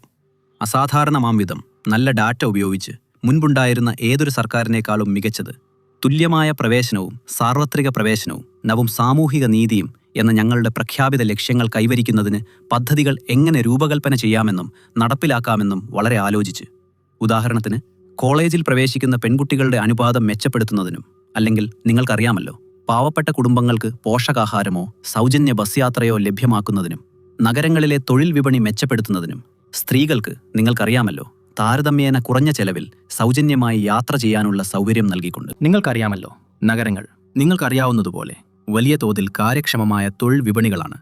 അതാണ് ഒരു നഗരത്തിന്റെ ഏറ്റവും വലിയ മുതൽക്കൂട്ട്. അതുകൊണ്ട് ഇതുവരെ അവർക്ക് ഒരിടത്തുനിന്ന് മറ്റൊരിടത്തേക്ക് ജോലിക്ക് പോകാനുള്ള കഴിവില്ലായിരുന്നുവെങ്കിൽ അത് അവരുടെ അവസരങ്ങളെ തടസ്സപ്പെടുത്തി. ഇപ്പോൾ നിങ്ങൾക്ക് നഗരത്തിൽ എവിടെയും സൗജന്യമായി യാത്ര ചെയ്യാം. അപ്പോൾ നിങ്ങൾ ഇലക്ട്രോണിക്സ്, ടെക്സ്റ്റൈൽസ് എന്നിവയെക്കുറിച്ച് സംസാരിച്ചു. ലെതർ ടാനിംഗ് വ്യവസായം വളരെ വളരെ നന്നായി പോകുന്നു. പക്ഷേ ഒരു വലിയ IT മേഖലയുണ്ട്. അതിൻ്റെ തലപ്പത്ത് തീർച്ചയായും നിങ്ങളാണല്ലോ. IT-യും ഡിജിറ്റൽ സേവനങ്ങളും. ജോലികൾ എങ്ങനെയാണ് നിങ്ങൾ സുരക്ഷിതമാക്കാൻ പോകുന്നത്? ഈ യുവാക്കളെയെല്ലാം നിങ്ങൾ അവർക്ക് വേണ്ടി എന്ത് ചെയ്യാൻ പോകുന്നു? അതായത് നമ്മൾ സംസാരിക്കുമ്പോൾ അവിടെ നമുക്കൊരു പദ്ധതിയുണ്ടോ? അതെ, തമിഴ്നാട് ഒരൽപ്പം. തീർച്ചയായും ഇത് ലോകമെമ്പാടുമുള്ള ഒരു വെല്ലുവിളിയാണ്. അതെ, തമിഴ്നാട് ഒരു സവിശേഷമായ ഗവൺമെന്റാണ്. കാരണം മറ്റ് സംസ്ഥാനങ്ങളിൽ നിന്ന് വ്യത്യസ്തമായി ഇവിടുത്തെ IT വകുപ്പ് മിക്ക ആളുകളും കരുതുന്നത് പോലെയല്ല. ദക്ഷിണേന്ത്യൻ സംസ്ഥാനങ്ങൾ ഉൾപ്പെടെ മറ്റ് മിക്ക സംസ്ഥാനങ്ങളിലും IT-യിൽ പ്രൊമോഷണൽ IT, വിശാലമായ സാങ്കേതിക വിദ്യ എന്നിവ ഉൾപ്പെടുന്നു. കർണാടകയിൽ ഇതിനെ biotechnology, information technology, electronics, science and technology എന്നാണ് വിളിക്കുന്നത്. പല സാഹചര്യങ്ങളിലും ഇതിനെ ഇൻഫർമേഷൻ കമ്മ്യൂണിക്കേഷൻ, ഇലക്ട്രോണിക്സ്. എന്നാൽ തമിഴ്നാട്ടിൽ എന്തൊക്കെയോ ചരിത്രപരമായ കാരണങ്ങളാൽ പ്രൊമോഷണൽ പ്രവർത്തനങ്ങളുടെയും തൊഴിലവസരങ്ങൾ സൃഷ്ടിക്കുന്ന അജണ്ടയുടെയും ഏകദേശം 100%വും വ്യവസായ വകുപ്പുകൾക്ക് കീഴിലാണ്. IT മേഖല ഉൾപ്പെടെ അത് നടത്തുന്നത് നിങ്ങൾക്കറിയാമല്ലോ. ആ വകുപ്പാണ് എൽക്കോ ടൈഡൽ പാർക്കുകൾ തുടങ്ങിയതാണെങ്കിലും എന്തോ ഒരു കീഴ്വഴക്കമനുസരിച്ച് അതൊന്നും എൻ്റെ ഡിപ്പാർട്ട്മെൻറ്റിലല്ല. അതുകൊണ്ട് നിങ്ങൾക്കറിയാമല്ലോ ഞാനിതിനെ കൂടുതൽ കാണുന്നത് ഒരു മുൻ എഞ്ചിനീയർ എന്ന നിലയിൽ, ഒരു MIT ബിരുദധാരി എന്ന നിലയിൽ, ടെക്കിലും അനുബന്ധ വ്യവസായങ്ങളിലും 30 വർഷം ജോലി ചെയ്ത ഒരാളെന്ന നിലയിലാണ് ഞാൻ നൂതനമായും ചിന്താപരമായും പ്രവർത്തിക്കാൻ ശ്രമിക്കുകയാണ്. യഥാർത്ഥത്തിലുള്ള പ്രൊമോഷനും തൊഴിൽ മാനേജ്മെൻറ്റും ഈ കാര്യങ്ങളെല്ലാം വലിയൊരളവിൽ മറ്റൊരു വകുപ്പിൻ്റെ കീഴിലാണ്. അതുകൊണ്ട് ഞാൻ അതിനെക്കുറിച്ച് കൂടുതൽ അഭിപ്രായം പറയാൻ ആഗ്രഹിക്കുന്നില്ല. അതെ. എന്നാൽ അതേതൊരു ഗവൺമെൻറ്റിനും ഒരു വെല്ലുവിളിയാണ്. കാരണം തൊഴിലാണ് ഏറ്റവും വലിയ പ്രശ്നം, ഏറ്റവും വലിയ. അതെ, ഞാൻ കരുതുന്നത് നമ്പറുകൾ വളരെ നല്ലതാണ്. കാരണം നമ്മുടെ വളർച്ചയുടെ കഥ നമ്മുടെ തൊഴിൽ സംഖ്യകളുമായി പൊരുത്തപ്പെടുന്നു. പക്ഷെ വീണ്ടും എൻ്റെ ധാരണ, ഇതെൻ്റെ വ്യക്തിപരമായ ധാരണയാണ്. എനിക്കറിയാവുന്ന ഡാറ്റയെ അടിസ്ഥാനമാക്കി ഞാൻ കരുതുന്നു തൊഴിലവസരങ്ങളിൽ ബഹുഭൂരിപക്ഷവും സൃഷ്ടിക്കപ്പെടുന്നതും നിലവിലുള്ളതും MSME മേഖലയിലാണ്. നിങ്ങൾ എന്തെങ്കിലും ഗവേഷണം നടത്തിയിട്ടുണ്ടോ എന്ന് എനിക്കറിയില്ല. പക്ഷേ ഞാൻ പ്രതിപക്ഷ MLA ആയിരുന്നപ്പോൾ ഇത് ചെയ്തിരുന്നു. ഒരു മന്ത്രി എന്ന നിലയിൽ ഞാൻ എൻ്റെ സ്വന്തം വകുപ്പിൽ കൂടുതൽ ശ്രദ്ധ കേന്ദ്രീകരിച്ചിരുന്നതുകൊണ്ട് അത്രയധികം തുടർന്നു പോയില്ല. പക്ഷേ ഞാൻ പ്രതിപക്ഷ MLA ആയിരുന്നപ്പോൾ MSME മേഖലയിൽ ഒരു ജോലി സൃഷ്ടിക്കാൻ ഏകദേശം 1 ലക്ഷം മുതൽ 1.5 ലക്ഷം വരെ നിക്ഷേപം ആവശ്യമാണെന്ന് ഞാൻ പലതവണ ചൂണ്ടിക്കാണിച്ചിട്ടുണ്ട്. അക്കാലത്ത് ആഗോള നിക്ഷേപക സംഗമങ്ങൾക്ക് ഏകദേശം 30 ലക്ഷം 35 ലക്ഷം രൂപയുടെ നിക്ഷേപം വേണ്ടി വന്നിരുന്നു. വൻകിട വ്യവസായങ്ങളിൽ ഒരു ജോലി സൃഷ്ടിക്കുന്നതിന് സംസ്ഥാനം വലിയ തോതിൽ സബ്സിഡി നൽകിയിരുന്നു. അതുകൊണ്ട് തൊഴിൽ എന്നത് ഒരു മേഖലയുടെയോ ഒരു വകുപ്പിൻ്റെയോ മാത്രം കാര്യമല്ലെന്ന് ഞാൻ കരുതുന്നു. തൊഴിൽ ഒരു വലിയ മാറ്റമുണ്ടാക്കാൻ പോകുന്നൊരിടമുണ്ടെങ്കിൽ അതാദ്യം MSMEയിലാണ്. ഈ വലിയ പ്രോജക്റ്റുകൾ സാധാരണയായി കമ്പനി വലുതാകും തോറും അത് കൂടുതൽ ഓട്ടോമേറ്റഡും ക്യാപെക്സ് ഡ്രിവനുമായിരിക്കും, വലിയ സാങ്കേതിക യന്ത്രങ്ങളാലും നിക്ഷേപത്താലും. ഈ യുവാക്കളിൽ പലരും തീർച്ചയായും മധുര പോലുള്ള ഒരു നഗരത്തിൽ, ഒരു Tier 2 നഗരത്തിൽ പല ജോലികളും സൃഷ്ടിക്കപ്പെടുമെന്ന് പ്രതീക്ഷിക്കുന്നു. അതെ, യുവാക്കൾക്ക് അവരുടെ യോഗ്യതകൾക്കനുസരിച്ചുള്ള ജോലികളുടെ കാര്യത്തിൽ ഇവിടെ വേണ്ടത്ര അവസരങ്ങൾ ലഭിക്കുന്നില്ലെന്ന് അവർക്ക് തോന്നാറുണ്ട്. അതെ അതെ അതെ അതെ അവർ പുറത്തു പോകുമ്പോൾ അവർ സജ്ജരാവുന്നു. ഞാൻ പറയും, ഞങ്ങൾ ചെയ്തു. ഞങ്ങൾ കൂടുതൽ ഭവികേന്ദ്രീകൃത വളർച്ച നടത്തിയിട്ടുണ്ട് മറ്റേതൊരു ഗവൺമെന്റിനേക്കാളും. അല്ലേ? എല്ലാ സ്ഥലങ്ങളിലും നിക്ഷേപം എത്തുന്നുണ്ടെന്ന് ഞങ്ങൾ ഉറപ്പാക്കിയിട്ടുണ്ട്. അതെ, IT-ക്ക് ഉള്ളിൽ ഇപ്പോഴും ഒരു അവശേഷിപ്പുണ്ട്. എൽകോഡ് ടൈഡൽ പാർക്കുകൾ തുടങ്ങുകയും അവ വ്യവസായങ്ങളിലേക്ക് മാറ്റുകയും ചെയ്തെങ്കിലും എൽകോഡിന്റെ സ്വന്തം SEZ ഇപ്പോഴും എൽകോഡിന്റെ കയ്യിൽ തന്നെയാണ്. അതുകൊണ്ട് എൻ്റെ ഡിപ്പാർട്ട്മെന്റിൽ ചില IT പാർക്കുകളുണ്ട്. അവിടെ ഞാൻ പറയും, ഞങ്ങൾ കോയമ്പത്തൂരിലെ, മധുരയിലെ, സേലത്തെ, തിരുനെൽവേലിയിലെ എൽകോർ IT പാർക്കുകളിൽ വലിയ തോതിൽ ശ്രദ്ധ കേന്ദ്രീകരിച്ചിട്ടുണ്ട്. എനിക്ക് മധുരയെക്കുറിച്ച് ഏറ്റവും വ്യക്തമായി സംസാരിക്കാൻ കഴിയും. കാരണം അതെൻ്റെ നിയോജക മണ്ഡലവും എൻ്റെ ജില്ലയുമാണ്. ഇവിടെ ഞങ്ങൾക്ക് എൽകോഡ് സേസിയിലേക്ക് ഒരുപാട് പുതിയ കമ്പനികളെ കിട്ടിയിട്ടുണ്ട്. കൂടാതെ മുൻപ് ചെയ്തിട്ടില്ലാത്ത രീതിയിൽ ഞങ്ങൾ പുതുമകൾ കൊണ്ടുവരാൻ തുടങ്ങിയിട്ടുമുണ്ട്. ഉദാഹരണത്തിന് ഏറ്റവും വലിയ തൊഴിൽ ദാതാക്കളിലൊന്നാണ് പിന്നക്കിൾ ഇൻഫോടെക്. അവർ 2 വർഷം കൊണ്ട് 0 നിന്ന് ഏകദേശം 1500-1600 ജീവനക്കാരായി വളർന്നു. ഇപ്പോൾ വികസിപ്പിക്കാൻ ആഗ്രഹിക്കുന്ന അവർക്ക് ഞങ്ങൾ മറ്റൊരു 1000-ഓളം പേർക്കായി സ്ഥലം നൽകിയിട്ടുണ്ട്. മറ്റ് കമ്പനികളെടുത്ത് ഉപയോഗിക്കാതെ ഇരുന്ന ഭൂമി ഞങ്ങൾ വീണ്ടെടുക്കുകയും ചെയ്തിട്ടുണ്ട്. ഉദാഹരണത്തിന് ഹണിവെല്ലിൽ നിന്ന് HCLന് തിരികെ നൽകി. ആ ഭൂമി ഉപയോഗിച്ച് അവർ 1000-ൽ നിന്ന് 10,000 ആളുകളായി ഉയരാൻ പോകുന്നു. പിന്നെ പിനാക്കിൾ ഇൻഫോടെക്കിന്റെ ഏറ്റവും വലിയ ആശങ്ക അവർക്കുള്ള വലിയ വനിതാ തൊഴിൽ ശക്തിയെ ലഭിക്കുന്ന പ്രദേശം മധുരയ്ക്ക് ചുറ്റും ഏകദേശം 60-80 കിലോമീറ്ററാണ് എന്നതായിരുന്നു. അതുകൊണ്ട് എല്ലാ ദിവസവും വന്നും പോയും ഇരിക്കുന്നത് ഒരു ചെറിയ പ്രശ്നമാണെന്ന് അവർക്ക് തോന്നി. അതുകൊണ്ട് നമ്മുടെ IT കമ്പനികൾക്കായി ആ പ്രദേശത്ത് ഒരു ഹോസ്റ്റൽ വേണമെന്ന് അവരാഗ്രഹിച്ചു. സംസ്ഥാനം ആദ്യമായിട്ടാണ് ഇത് ചെയ്യുന്നത്. ഞങ്ങളുടെ സെസ്സിലെ കുറച്ച് ഭൂമി ഞങ്ങൾ ഡീനോട്ടിഫൈ ചെയ്യുകയും ഒരു കരാറിൽ ഒപ്പുവെക്കുകയും ചെയ്തു. മുഖ്യമന്ത്രി ഇവിടെ ഉണ്ടായിരുന്നു. ഞങ്ങൾ തറക്കല്ലിട്ടു. സെസ്സിലും IT-യിലും ജോലി ചെയ്യുന്ന ആളുകൾക്കായി ഡീനോട്ടിഫൈ ചെയ്ത സെസ് ഭൂമിയിലുള്ള പിനാക്കിൾ ഇൻഫോടെക്കിന്റെ നിയന്ത്രിത ഹോസ്റ്റൽ. അതുകൊണ്ട് നിങ്ങൾ പുതുമകൾ കൊണ്ടുവന്നുകൊണ്ടേയിരിക്കണം. ഞാൻ ധനമന്ത്രിയായിരുന്നപ്പോൾ, അതെ, ഉദാഹരണത്തിന് ഞങ്ങൾ തമിഴ്നാട് ഇൻഫ്രാസ്ട്രക്ചർ ഫണ്ട് മാനേജ്മെന്റ് കോർപ്പറേഷന്റെ കീഴിൽ ടോലി ഹോസ്റ്റലുകൾക്ക് ധനസഹായം നൽകി.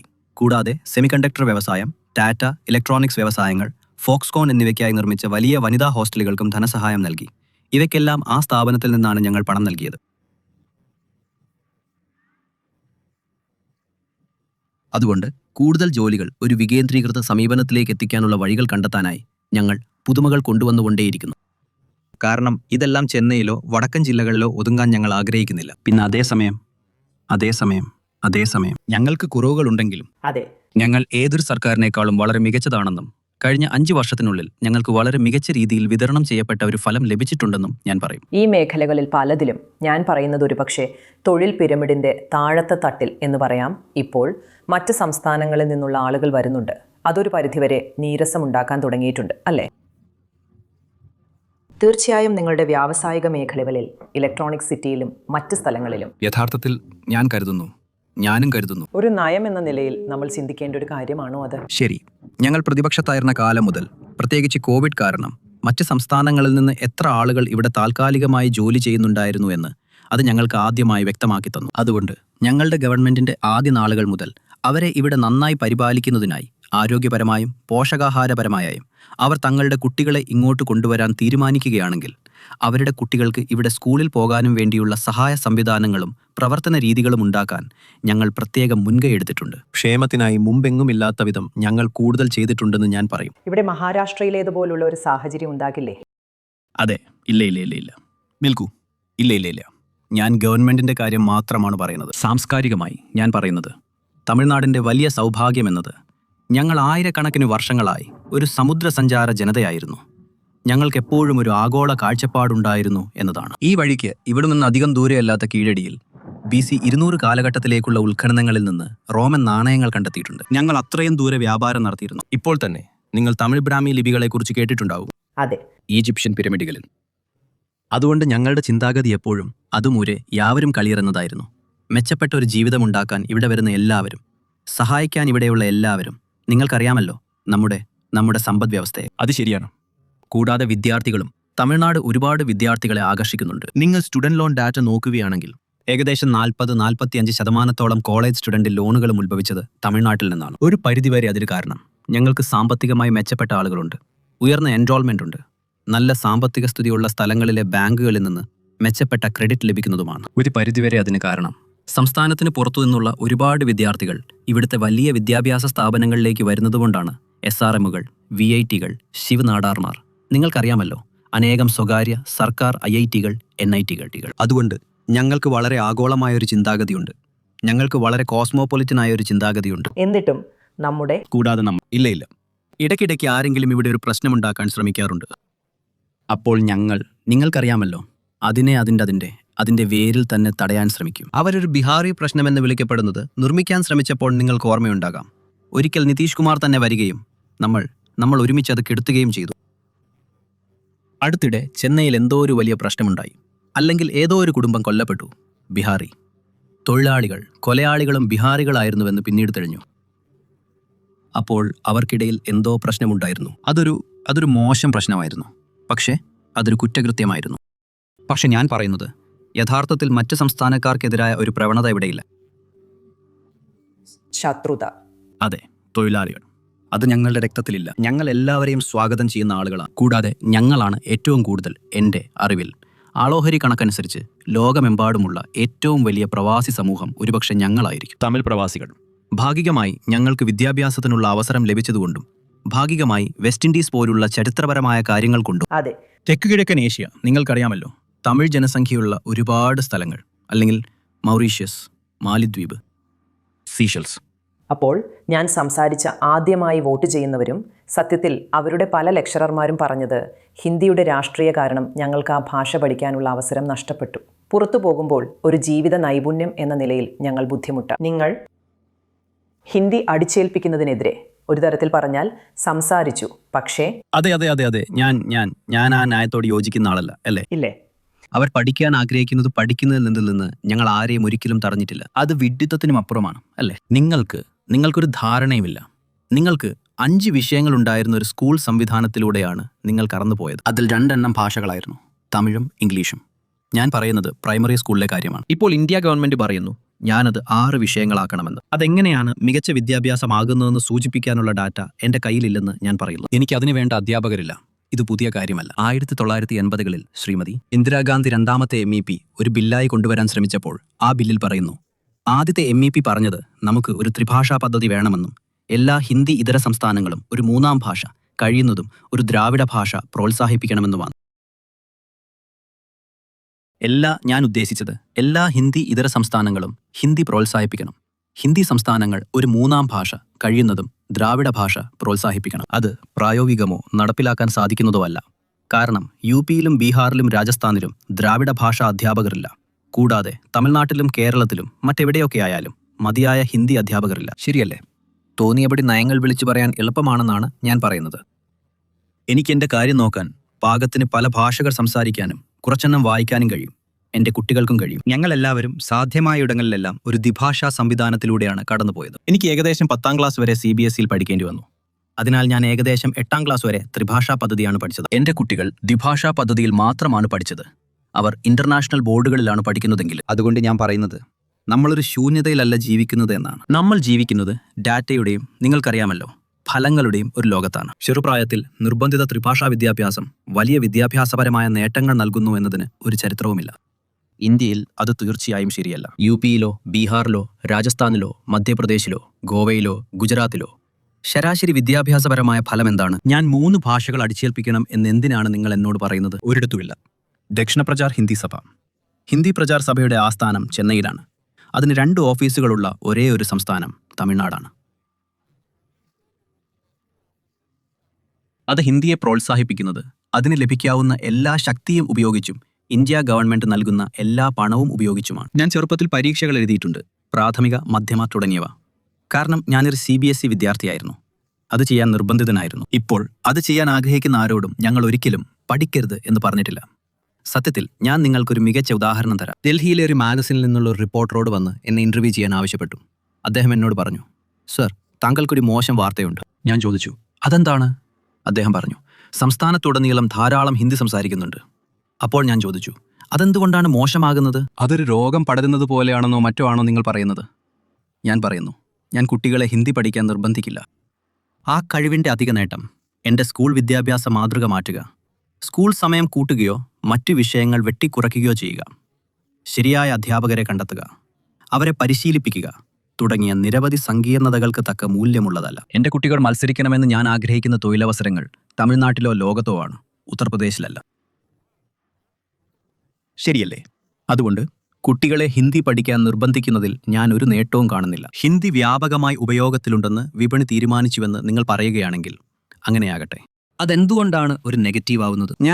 ഞാനൊരു ഹിന്ദി വിരുദ്ധനല്ല. അത്രയൊന്നും വിജയിച്ചിട്ടില്ലാത്ത ആളുകൾ ഒരുപക്ഷെ ഏറ്റവും വിജയിച്ച സംസ്ഥാനത്തിന്മേൽ വിദ്യാഭ്യാസ മാതൃകകൾ അടിച്ചേൽപ്പിക്കുന്നതിനെ മാത്രമാണ് ഞാൻ എതിർക്കുന്നത്. അത്രയുള്ളൂ, ശരിയല്ലേ? നോക്കൂ, നമ്മൾ ഇതിനെ ഈ അമ്പലത്തെ വലം വെച്ചുകൊണ്ടിരിക്കുകയാണ്. അതെ. എങ്കിലും നിങ്ങളുടെ ചില നേതാക്കളുടെ DMK നേതാക്കളുടെ അഭിപ്രായങ്ങൾ ഒരുപക്ഷെ ഉത്തരേന്ത്യയിലെ പല വിഭാഗങ്ങളിലും വീക്ഷിക്കപ്പെടുന്നത് അവർ കടുത്ത ഹിന്ദു വിരുദ്ധരാണ് എന്നാണ്. അതാണ് ആ പ്രചരണം. അതിനെ ഒരു തരത്തിൽ മറികടക്കാൻ നിങ്ങൾ പരാജയപ്പെട്ടോ? കേൾക്കൂ, നമുക്കതൊന്ന് നോക്കാം. അതൊന്ന് നോക്കൂ. അതെ, ഞാൻ പലതവണ പറഞ്ഞിട്ടുണ്ട്, ഞാൻ വീണ്ടും പറയാം. എനിക്ക് പറയാൻ കഴിയുന്നിടത്തോളം ഇന്ത്യയിൽ ഏറ്റവും പരസ്യമായി ഹൈന്ദവ ആചാരങ്ങൾ പിന്തുടരുന്ന സംസ്ഥാനം ഒരുപക്ഷെ തമിഴ്നാടാണ്. അതൊരുപക്ഷെ ശരിയായിരിക്കാം. എല്ലാ സംസ്ഥാനങ്ങളിലും ക്ഷേത്രങ്ങൾ. അതെ, പിന്നെ രാജാക്കന്മാരുടെ ക്ഷേത്രങ്ങൾ, അതായത് ഏറ്റവും വലുതും സാംസ്കാരികമായി പ്രശസ്തവുമായ ക്ഷേത്രങ്ങൾ. തുല്യമായ പ്രവേശനം ഉറപ്പാക്കുന്നതിനായി സർക്കാരാണ് നിയന്ത്രിക്കുന്നത്. പുരിയിലെയോ ഹിമാചൽ പ്രദേശിലെയോ ഉത്തരാഖണ്ഡിലെയോ മറ്റ് സ്ഥലങ്ങളിലെയോ പ്രശസ്തമായ ക്ഷേത്രങ്ങളിൽ നിങ്ങൾ പ്രവേശിക്കാൻ ശ്രമിച്ചിട്ടുണ്ടെങ്കിൽ അവിടുത്തെ നിയമങ്ങൾ തീരുമാനിക്കുന്നത് ആ ക്ഷേത്രങ്ങൾ നടത്തുന്ന പൂജാരിമാരാണെന്ന് നിങ്ങൾ ശ്രദ്ധിച്ചിട്ടുണ്ടാകും. ഉദാഹരണത്തിന്, ഇന്ത്യയുടെ രാഷ്ട്രപതിയായ തിരു രാംനാഥ് കോവിന്ദിനെ അദ്ദേഹത്തിന്റെ സമുദായത്തിന്റെ പേരിൽ ഒരു ക്ഷേത്രത്തിൽ പ്രവേശനം നിഷേധിച്ചത് നിങ്ങൾ ഓർക്കുന്നുണ്ടാവാം. അത് തമിഴ്നാട്ടിൽ ഒരിക്കലും സംഭവിക്കില്ല, അല്ലേ? അതുകൊണ്ട് ഒരു തരത്തിൽ പറഞ്ഞാൽ ദ്രാവിഡ പ്രസ്ഥാനത്തിന്റെ പ്രധാന നേട്ടം 1920കളിലേക്ക് പോകുമ്പോൾ ക്ഷേത്രങ്ങളിലേക്കുള്ള പ്രവേശനവും ശൈവ വൈഷ്ണവ ആചാരങ്ങളുടെ ദൈനംദിന അനുഷ്ഠാനങ്ങളും ജനാധിപത്യവൽക്കരിച്ചതായിരുന്നു എന്ന് ഞാൻ പറയും. അതുകൊണ്ട് നിങ്ങൾക്ക് ഈ കുളത്തിൽ ഒരുപക്ഷെ 7 അമ്പലങ്ങളുണ്ട്, അല്ലേ? ഇത് വേനൽക്കാലത്തേക്കുള്ളതാണ്. അല്ലല്ല, ഇത് വേനൽക്കാലത്തേക്കുള്ളതാണ്, ദേവിക്ക് വരാൻ വേണ്ടി. ഈ കുളം ഉൾപ്പെടുന്ന പ്രധാന ക്ഷേത്രം നമ്മൾ നേരത്തെ പോയ അതാണ്. പക്ഷെ നിങ്ങൾ ഇവിടെ അമ്പലങ്ങളുണ്ട്. ഈ ഒരു വശത്തു മാത്രം 3 അമ്പലങ്ങളുണ്ട്, അല്ലേ? അപ്പോൾ ഞാൻ പറയുന്നത് ഈ അമ്പലങ്ങളിൽ ഓരോന്നും തിരക്കേറിയതാണ് ഇതിലെ ഏറ്റവും നല്ല ഭാഗം. ഇതാണ് ഏറ്റവും യോജിപ്പുള്ള സംസ്ഥാനം എന്നതാണ്. ഈ ഹൈന്ദവ ആചാരങ്ങൾ, ഈ ഹൈന്ദവ അനുയായികൾ, ഹിന്ദു ദൈവങ്ങളുടെയും വിശ്വാസങ്ങളുടെയും ഈ ദൃശ്യമായ അടയാളങ്ങൾ എന്നിവയെല്ലാം ഉണ്ടായിട്ടും തിരുപ്പരൻകുன்றത്ത് നീരസം ആളിക്കത്തിക്കാനുള്ള ശ്രമം ദയനീയമായി പരാജയപ്പെട്ടു. തിരുപ്പരൻകുன்றത്തിലെ MLA-യും ADMK MLA-യുമായ തിരു രാജൻ ചെല്ലപ്പയാണ് ഇങ്ങനെ പറയുന്നത്. ഞങ്ങൾ രണ്ടുപേരും ഒരേ കാര്യം തന്നെ അത്ഭുതകരമായി പറഞ്ഞിട്ടുണ്ട്. ഇതൊന്നും ഞങ്ങൾക്കൊരു വിഷയമല്ല, ഞങ്ങൾക്ക് പരസ്പരം നന്നായി ഒത്തുപോകാൻ അറിയാം, അല്ലേ? എൻ്റെ നിയോജക മണ്ഡലത്തിൽ മീനാക്ഷി അമ്മൻ കോവിൽ മാതൃക്ഷേത്രമായ മറ്റ് പല ക്ഷേത്രങ്ങളെയും പോലെ മീനാക്ഷി അമ്മൻ കോവിലുമുണ്ട്. കൂടാതെ ഡൽഹി സുൽത്താനേറ്റിന്റെ കാലം മുതലുള്ള ഇവിടുത്തെ ഏറ്റവും പഴക്കം ചെന്ന പള്ളിയും, അതായത് കാജിമാർ തെരുവിലെ വലിയ പള്ളിയുമുണ്ട്. അതുകൊണ്ട് ഞങ്ങളെല്ലാവരും ഒരുമിച്ച് ഐക്യത്തോടെ ജീവിക്കുന്നു. തമിഴ് ഉത്സവങ്ങൾ ഉണ്ടാകുമ്പോൾ, അതായത് ഹിന്ദു ഉത്സവങ്ങൾ, അവർ പങ്കെടുക്കുന്നു. റമദാൻ മാസത്തിൽ ഞങ്ങൾ നടത്തുന്ന ഇഫ്താർ ചടങ്ങുകളിൽ ഞാൻ എല്ലാ വർഷവും ആതിഥേയത്വം വഹിക്കുന്ന, എന്നാൽ അവയോരോന്നിനെയും ഞങ്ങൾ സമത്വ നോമ്പ് നികഴ്ച എന്ന് വിളിക്കുന്നു. അതിലൊരു ക്രിസ്ത്യൻ പുരോഹിതനും ഒരു ഹിന്ദു പുരോഹിതനും ഇമാമുമാരും പൊതുജനങ്ങളും അവരുടെ നോമ്പ് തുറക്കുകയും ഞങ്ങൾ എല്ലാവരും ഒരുമിച്ച് ഭക്ഷണം കഴിക്കുകയും ചെയ്യുന്നു. അത് തുടരണമെന്ന് ഞങ്ങൾ ആഗ്രഹിക്കുന്നു. മുഖ്യമന്ത്രി ഈ പ്രത്യേക തെരഞ്ഞെടുപ്പിനെ അവതരിപ്പിച്ചിരിക്കുന്നത് ഇത് ഡൽഹിയോ അല്ലെങ്കിൽ കേന്ദ്രമോ തമിഴ്നാടിനെതിരെയാണെന്ന് പറഞ്ഞുകൊണ്ടാണ്. എന്നാൽ അവർ പറയും, ഞങ്ങൾ ദേശീയവാദികളാണ്, നിങ്ങൾ വെറും ഒരു പ്രാദേശിക ശക്തിയാണ്. അതെ, ഞാൻ കേൾക്കൂ. 2014 മുതൽ ഡൽഹിയിലെ ഈ സർക്കാരിനെ നിരീക്ഷിക്കുന്ന ആർക്കും ഇതൊരു തർക്കവിഷയമേ അല്ല. അവർ തങ്ങളുടെ പണത്തിന്റെ ശക്തി, അതായത് നികുതിദായകരുടെ പണത്തിന്റെ ശക്തി, ഭരണഘടനയെക്കുറിച്ച് ആശങ്കയില്ലാതെ നിയമനിർമ്മാണം നടത്താനുള്ള കഴിവ് എന്നിവ കൂടുതലായി ഉപയോഗിക്കുന്നു. കാഷാഷിക ബില്ലുകൾ, കാശ്മീരിന്റെ പദവി തുടങ്ങിയ സുപ്രധാന കാര്യങ്ങൾ ഒറ്റ രാത്രി കൊണ്ട് കൊണ്ടുവരുന്നു.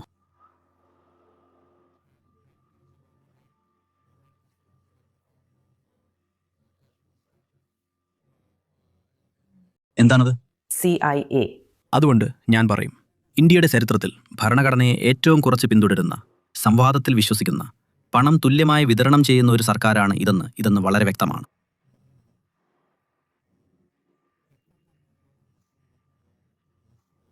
ഡൽഹിയുടെ നിയന്ത്രണം ലഭിക്കുന്ന എല്ലാ പാർട്ടികളും പിന്തുടരുന്നതായി തോന്നുന്ന ഒരു രോഗമാണത്.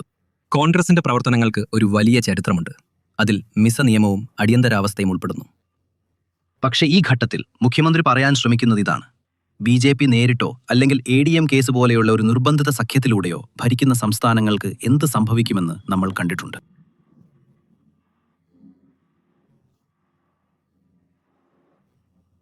അനിവാര്യമായും അവരൊടുവിൽ ഡൽഹിക്ക് വഴങ്ങുന്നു.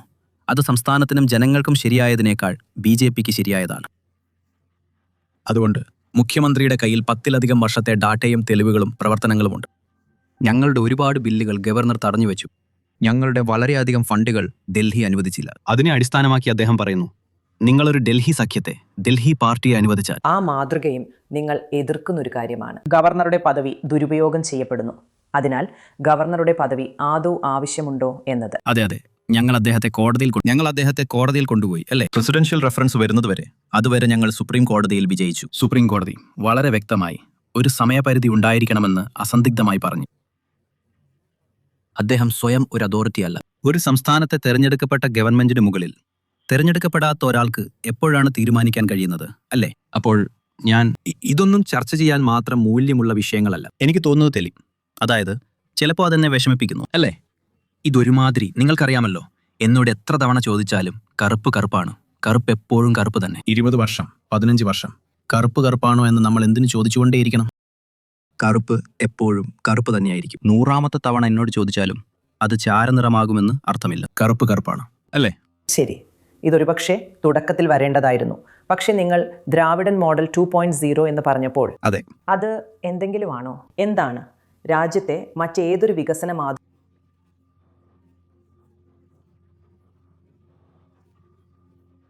ഞാൻ ഉദ്ദേശിച്ചത്, ഉദാഹരണത്തിന് ITG മേഖലയെ AI പൂർണ്ണമായും തടസ്സപ്പെടുത്തുന്നതാണെങ്കിൽ. ഇവ 2 വ്യത്യസ്ത ചോദ്യങ്ങളാണെന്നാണ് എനിക്ക് തോന്നുന്നത്. ആദ്യത്തെ ചോദ്യം, ദ്രാവിഡ മാതൃക മറ്റു മാതൃകകളിൽ നിന്ന് വ്യത്യസ്തമാണോ എന്നതാണ്. അതെ. അങ്ങനെയെങ്കിൽ 1.0 താരതമ്യപ്പെടുത്തുമ്പോൾ എന്താണ് 2.0? ആഗോളതലത്തിലും ഞാൻ ചോദിക്കുകയാണ്, എന്താണ് ഇതിന് സവിശേഷമായിട്ടുള്ളത്? ഇല്ല, അതാണ് ഞാൻ പറയുന്നത്. അതുകൊണ്ട് ഞാൻ പറയുന്നത്, നിങ്ങൾ ആദ്യം ചോദിക്കേണ്ടത് 2. അതായത് നമുക്ക് ആശയക്കുഴപ്പമുണ്ടാകേണ്ട, അല്ലേ? മുഖ്യമന്ത്രി പറയുന്നത് എന്തെന്നാൽ, തെരഞ്ഞെടുപ്പിന് ശേഷം ഞങ്ങൾ പ്രതീക്ഷിക്കുന്നത് പോലെ വീണ്ടും അധികാരത്തിൽ വന്നാൽ നിങ്ങൾ കാണാൻ പോകുന്നത് ഇതേ സർക്കാരിനെയല്ല, മറിച്ച് ദ്രാവിഡ മാതൃകയുടെ 2.0 പതിപ്പായിരിക്കും. അതായത് ഇത് ദ്രാവിഡ മാതൃക 1.0 ആയിരുന്നു. ആ ഒരർത്ഥത്തിൽ ഞാൻ പറയുന്നത്, ദ്രാവിഡ മാതൃക മറ്റുള്ളവയിൽ നിന്ന് വ്യക്തമായും വ്യത്യസ്തമാണ്. കൂടാതെ അത് വ്യത്യസ്തമായ ഫലങ്ങൾ നൽകിയിട്ടുമുണ്ട്. അല്ലെങ്കിൽ നമുക്കെല്ലാവർക്കും ഒരേ ഫലം കിട്ടേണ്ടതായിരുന്നു. അതെന്താണ് ഉണ്ടാക്കിയത്? അത് ഗംഭീരമായ വളർച്ച, വളരെ മികച്ച മാനവ വികസന സൂചിക, വളരെ മികച്ച സാമൂഹിക വികസന സൂചിക, വളരെ മികച്ച സാമുദായിക സൗഹാർദ്ദം എന്നിവ ഉണ്ടാക്കിയിട്ടുണ്ട്. ഈ രാജ്യത്ത് വേറെ ഏതെങ്കിലും ഒരു സംസ്ഥാനം പറയൂ, കഴിഞ്ഞ വർഷം വേറൊരു സംസ്ഥാനവും 2 അക്കത്തിൽ വളർന്നില്ല. ഞങ്ങൾ 11.9% വളർച്ച നേടി. എന്നിട്ടും ഞങ്ങൾക്ക് ഈ ക്ഷേമ പദ്ധതികളെല്ലാം ഉണ്ടായിരുന്നു. ഞങ്ങളുടെ സാമൂഹിക ഫലങ്ങൾ ഞങ്ങൾ മെച്ചപ്പെടുത്തി. ഞങ്ങൾ വർദ്ധിപ്പിക്കാൻ ആഗ്രഹിച്ച അനുപാതങ്ങൾ ഞങ്ങൾ വർദ്ധിപ്പിക്കുകയും ഞങ്ങൾ കുറയ്ക്കാൻ ആഗ്രഹിച്ച അനുപാതങ്ങൾ കുറയ്ക്കുകയും ചെയ്തു. അത് ശിശുമരണ നിരക്ക് കുറച്ചു, രോഗങ്ങൾ നിരക്കുകൾ കുറച്ചു, കോളേജുകളിൽ പെൺകുട്ടികളുടെ പ്രവേശനം വർദ്ധിപ്പിച്ചു, മൊത്തത്തിലുള്ള GR നിരക്ക് വർദ്ധിപ്പിച്ചു. അപ്പോൾ അതാണ് ദ്രാവിഡ മോഡൽ നേടിയെടുക്കുന്നത്. അതിന്റെ കാതൽ നിങ്ങൾക്കറിയാമോ? അതിന്റെ കാതലായ തത്വങ്ങൾ സാമൂഹിക നീതി, എല്ലാവരെയും ഉൾക്കൊള്ളൽ, തുല്യമായ പ്രാപ്യത, പുരോഗതിയിലേക്കുള്ള പാതയായി വിദ്യാഭ്യാസം, കാര്യങ്ങൾ മനസ്സിലാക്കാനും പഠിക്കാനും മെച്ചപ്പെടുത്താനും നിങ്ങൾ ഡാറ്റ ഉപയോഗിച്ചുകൊണ്ടേയിരിക്കുന്നുവെന്ന് ഉറപ്പാക്കൽ എന്നിവയാണ്. കൃത്യമായും ലോകം മാറിക്കൊണ്ടിരിക്കുന്നതുകൊണ്ടും ഈ സന്ദർഭത്തിൽ എല്ലാ യുദ്ധങ്ങൾ, AI, രണ്ടാം ലോക മഹായുദ്ധത്തിന് ശേഷമുള്ള ആഗോളക്രമത്തിന്റെ തകർച്ച എന്നിവയാൽ വളരെ നാടകീയമായി മാറിക്കൊണ്ടിരിക്കുന്നതുകൊണ്ടും ഇനി WTO ഇല്ല. ഇപ്പോൾ എല്ലാം ഉഭയകക്ഷി വ്യാപാരം, ബഹുമുഖ പ്രാദേശിക വ്യാപാരം, താരിഫുകൾ എന്നിവയാണ്. കൃത്യമായും അതുകൊണ്ടുതന്നെ നിങ്ങൾക്കൊരു വ്യത്യസ്ത മാതൃക ഉണ്ടായിരിക്കണം. മാറ്റം നിങ്ങളെ ആശ്രയിക്കാതെ സംഭവിക്കുന്നു. നിങ്ങൾ ചിന്താശീലനായ ഒരു വ്യക്തിയാണെങ്കിൽ നിങ്ങൾ ഏതാണ്ട് പൂർണ്ണത എന്ന് കരുതുന്നത് നിങ്ങൾ നേടിയിട്ടുണ്ടെങ്കിൽ പോലും അതിപ്പോഴും ശരിയായ ഫലങ്ങൾ നൽകുന്നുണ്ടോ എന്നും സാഹചര്യങ്ങൾക്കിപ്പോഴും അനുയോജ്യമാണോ എന്നും നിങ്ങൾ നിരന്തരം പരിശോധിച്ചുകൊണ്ടിരിക്കണം. സാഹചര്യങ്ങൾ മാറിക്കൊണ്ടിരിക്കുന്നതുകൊണ്ട് നിങ്ങളുടെ മാതൃക നിങ്ങൾ മെച്ചപ്പെടുത്തിക്കൊണ്ടേയിരിക്കണം. അതാണ് 2.0 വേർഷൻ. അതിൻ്റെ തത്വശാസ്ത്രത്തിൽ അത് ഒന്നിനോട് സമാനമാണ്. അത് നടപ്പിലാക്കുന്നതിൽ 1.0-ൽ ഞങ്ങൾ സൗജന്യ ബസ് യാത്രകളും എണ്ണമറ്റ പദ്ധതികളും ചെയ്തതുപോലെ 2.0-ൽ ഞങ്ങൾക്ക് വ്യത്യസ്തവും മികച്ചതും സാഹചര്യങ്ങൾക്ക് കൂടുതൽ അനുയോജ്യവുമായ പദ്ധതികൾ ചെയ്യേണ്ടിവരും. അതുകൊണ്ടാണ് അത് 2.0 ആകുന്നത്. അപ്പോൾ നിങ്ങൾ ധനമന്ത്രിയായിരുന്നു. അതെ. ഈ ക്ഷേമ പദ്ധതികളെല്ലാം നല്ല ഉദ്ദേശത്തോടെ ഉള്ളതാണെന്നും അതിന് നല്ല സാമൂഹിക ഫലങ്ങൾ ഉണ്ടായിട്ടുണ്ടെന്നും നിങ്ങൾക്കറിയാം. പക്ഷേ നിങ്ങൾക്കത് താങ്ങാൻ കഴിയുമോ? അതെ. അപ്പോൾ കേൾക്കൂ, ഞാൻ ആഗ്രഹിക്കുന്നില്ല. കാരണം ഇത് വളരെ അപകടകരമായ ഒരു ചോദ്യമാണ്, അല്ലേ? അതുകൊണ്ട് ഞാൻ നിങ്ങൾക്ക് കണക്കുകൾ വെച്ച് ഉത്തരം തരാം. കണക്കുകൾ പ്രകാരം ഉത്തരം ഇതാണ്. ഞങ്ങളുടെ സർക്കാരിൻ്റെ ആദ്യത്തെ 2 വർഷങ്ങളിൽ തമിഴ്നാടിൻ്റെ ചരിത്രത്തിലെ മറ്റേതൊരു 2 വർഷങ്ങളെക്കാളും മികച്ച രീതിയിൽ ധനസ്ഥിതി മെച്ചപ്പെട്ടു. കോവിഡ് 2ാം തരംഗവും കോവിഡ് 3ാം തരംഗവും അതുപോലെ താരതമ്യേന കുറഞ്ഞ വളർച്ചാ നിരക്കും ഉണ്ടായിരുന്നിട്ടും ഇത് സംഭവിച്ചു. ഇതെല്ലാം ഉണ്ടായിട്ടും റവന്യൂ കമ്മി പകുതിയായി കുറഞ്ഞു, ധനകമ്മി ഗണ്യമായി താഴെ വന്നു. കൂടാതെ ഉണ്ടായിരുന്നിട്ടും അത് നിങ്ങളായിരുന്നല്ലോ. അതെ, ഒരുപാട് പുതിയ പദ്ധതികൾ തുടങ്ങിയിട്ടും. അതായത് ഞാൻ വിജയിക്കുകയാണെങ്കിൽ അത് മുഖ്യമന്ത്രി എന്നെ വിജയിക്കാൻ പ്രാപ്തനാക്കിയതുകൊണ്ടാണ്. അതിനാൽ ഞാൻ എല്ലാ ബഹുമതിയും അദ്ദേഹത്തിനാണ്. ഞാൻ അത്രയ്ക്ക്. പക്ഷെ ഞാൻ പറയുന്നത് അതാണ് സ്റ്റാറ്റിസ്റ്റിക്കൽ സംഖ്യ. നിങ്ങൾക്ക് എവിടെ വേണമെങ്കിലും പോയി ഇത് പരിശോധിക്കാം. കഴിഞ്ഞ 3 വർഷമായി നമ്മൾ ആ പാത പിന്തുടർന്നിട്ടുണ്ടോ എന്ന് നിങ്ങൾ ചോദിച്ചാൽ ഇല്ല എന്ന് ഞാൻ പറയും. ആദ്യത്തെ 2 വർഷം റവന്യൂ കമ്മി കുത്തനെ കുറഞ്ഞു. കഴിഞ്ഞ 3 വർഷം അത് വർദ്ധിച്ചു. എന്നാൽ നിങ്ങൾ ഇതിനെ രൂപയുടെ അടിസ്ഥാനത്തിൽ കാണാതെ കടം, GDP, GSDP, പലിശ വരുമാനം തുടങ്ങിയ പ്രധാനപ്പെട്ട അളവുകളിൽ നോക്കുകയാണെങ്കിൽ ആദ്യത്തെ 2 വർഷവും അവസാനത്തെ 3 വർഷവും പ്രകടമായി വ്യത്യസ്തമായിരുന്നുവെന്ന് ഞാൻ പറയും. ആദ്യത്തെ 2 വർഷം ഞങ്ങൾ വലിയ രീതിയിലുള്ള സാമ്പത്തിക ഏകീകരണവും മെച്ചപ്പെടുത്തലുകളും കുറച്ച് പദ്ധതികളും നടത്തി. കഴിഞ്ഞ 3 വർഷങ്ങളിൽ ആ സാമ്പത്തിക ഏകീകരണത്തിന്റെ ആനുകൂല്യം ഉപയോഗിച്ച് സാമ്പത്തിക സ്ഥിതി മോശമാക്കാതെ ഞങ്ങൾ ഒരുപാട് പദ്ധതികൾ കൂടി നടപ്പിലാക്കി. അത് മെച്ചപ്പെട്ടിട്ടില്ല, പക്ഷേ മോശമായിട്ടുമില്ല. അടിസ്ഥാനപരമായ അളവുകളിൽ അത് അതുപോലെ തന്നെ തുടർന്നു.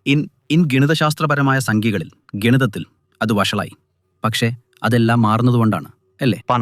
പണത്തിന്റെ മൂല്യം കുറയുന്നു, പണപ്പെരുപ്പം വരുന്നു, സാങ്കല്പിക മൂല്യം വർദ്ധിച്ചുകൊണ്ടിരിക്കുന്നു. അതുകൊണ്ട് ഒരു സംഖ്യ എന്ന നിലയിൽ റവന്യൂ കമ്മി വർദ്ധിച്ചു. പക്ഷേ GDP-യോടുള്ള കടത്തിന്റെയും പലിശ വരുമാനത്തിന്റെയും യഥാർത്ഥ 2 അളവുകളിൽ അത് മോശമായിട്ടില്ല.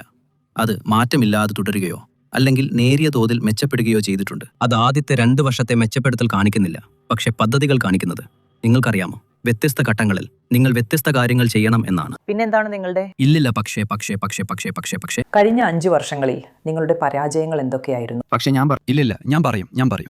കേൾക്കൂ, നിങ്ങൾ ശരിയായ സന്തുലിതാവസ്ഥ കണ്ടെത്തണം.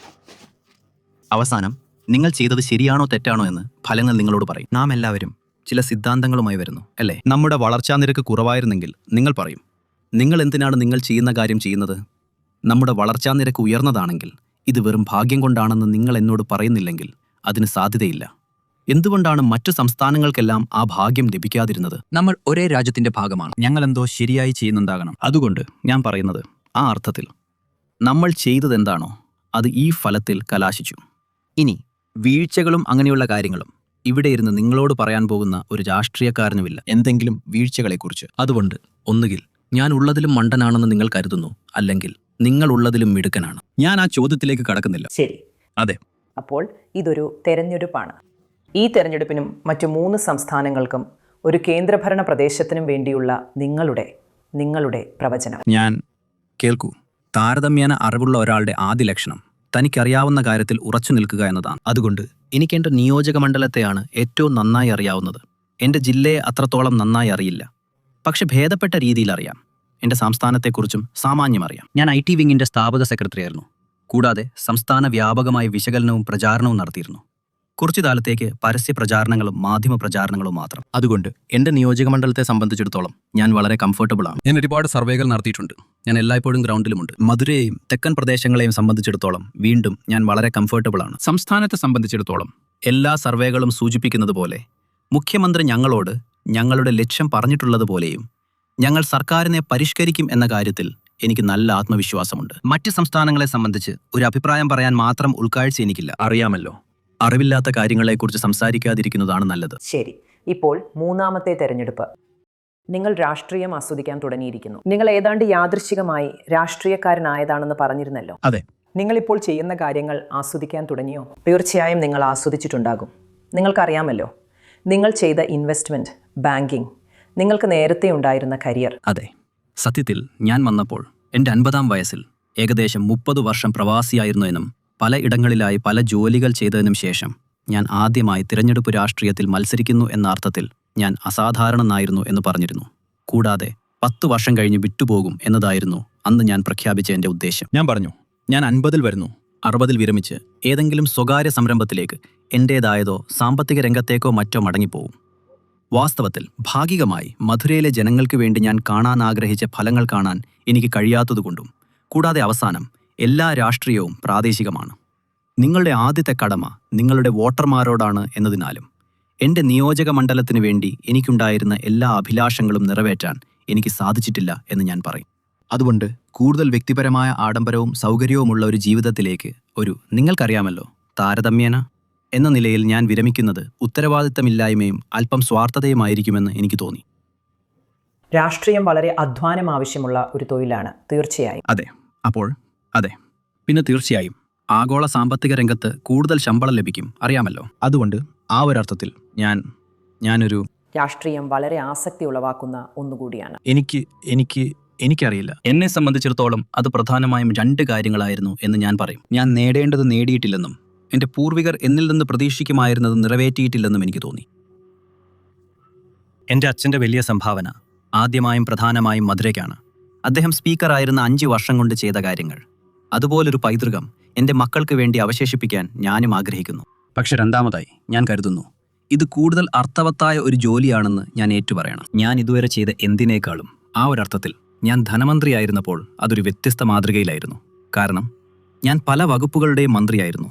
നിങ്ങൾക്കറിയാമല്ലോ, എല്ലാ പൊതുമേഖലാ സ്ഥാപനങ്ങളും ധനകാര്യത്തിന് കീഴിൽ BP-യുടെ കീഴിൽ വരും. അതുകൊണ്ട് ഫലത്തിൽ ഞാൻ ധനകാര്യം, പെൻഷൻ, എല്ലാ പൊതുമേഖലാ സ്ഥാപനങ്ങളുടെയും മാനേജ്മെൻറ്റ് ഉൾപ്പെടെ, കൂടാതെ DVSE, പബ്ലിക് സർവീസ് കമ്മീഷൻ, അങ്ങനെയുള്ളതെല്ലാം ഉൾപ്പെട്ട പേഴ്സണൽ അഡ്മിനിസ്ട്രേറ്റീവ് റിഫോംസ്, കൂടാതെ planning commission, special area development programme എന്നിവ ഉൾപ്പെട്ട പ്ലാനിംഗ് ആൻഡ് ഡെവലപ്മെൻറ്റ് എന്നീ വകുപ്പുകളുടെ മന്ത്രിയായിരുന്നു. അതുകൊണ്ട് എനിക്ക് വിപുലമായൊരു പോർട്ട്ഫോളിയോ ഉണ്ടായിരുന്നു. കൂടാതെ ആ ഒരർത്ഥത്തിൽ എനിക്ക് ഒരുപാട് മാറ്റങ്ങൾ, മാക്രോ തലത്തിലുള്ള മാറ്റങ്ങൾ ചെയ്യാൻ കഴിഞ്ഞു. മുഖ്യമന്ത്രിക്ക് നന്ദി പറയുമ്പോൾ ഞാൻ സഭയിൽ വെച്ച് പറഞ്ഞിട്ടുണ്ട്.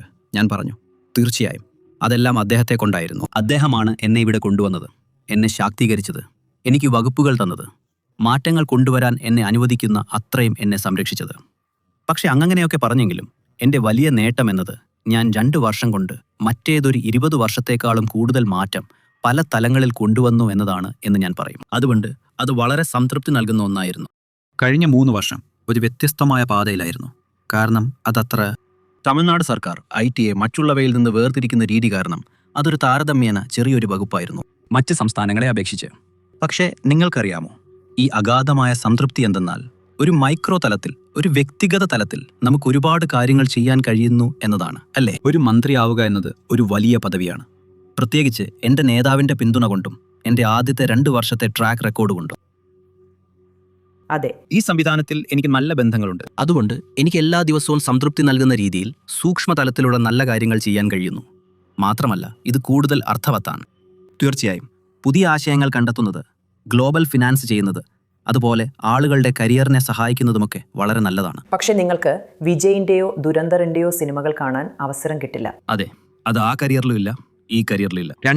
2 കരിയറുകളും വളരെ ഡിമാൻഡിംഗ് ആയിരുന്നതിനാൽ എനിക്കതിന് ഒരവസരം കിട്ടിയിട്ടില്ല. ശരി, വളരെ നന്ദി. അതെ. തമിഴ്നാട്ടിൽ ഏപ്രിൽ അല്ലെങ്കിൽ മാർച്ച് മാസങ്ങളിലെ തിരഞ്ഞെടുപ്പും പ്രചാരണവും ആ കൊടും ചൂടിൽ ഏറ്റവും അസുഖകരമായ ഒരു അനുഭവമാകുമായിരുന്നു. പക്ഷേ എനിക്ക് തോന്നുന്നു തിരഞ്ഞെടുപ്പിന് മുന്നോടിയായി എനിക്ക് ഇതുവരെ ഉണ്ടായിട്ടുള്ളതിൽ വെച്ച് ഏറ്റവും സന്തോഷകരമായ സംഭാഷണം ഇതാണെന്ന്. ഡീകോഡറിനോട് സംസാരിച്ചതിന് ഒരുപാട് നന്ദി. പിന്നെ നിന്ന്. അപ്പോൾ മധുരയിലെ തെപ്പക്കുളം, മരിയമ്മൻ തെപ്പക്കുളത്തിൽ നിന്ന് ക്യാമറ പേഴ്സൺ പോൾരാജിനൊപ്പം ഡീകോഡറിന് വേണ്ടി ഊമ സുധീർ.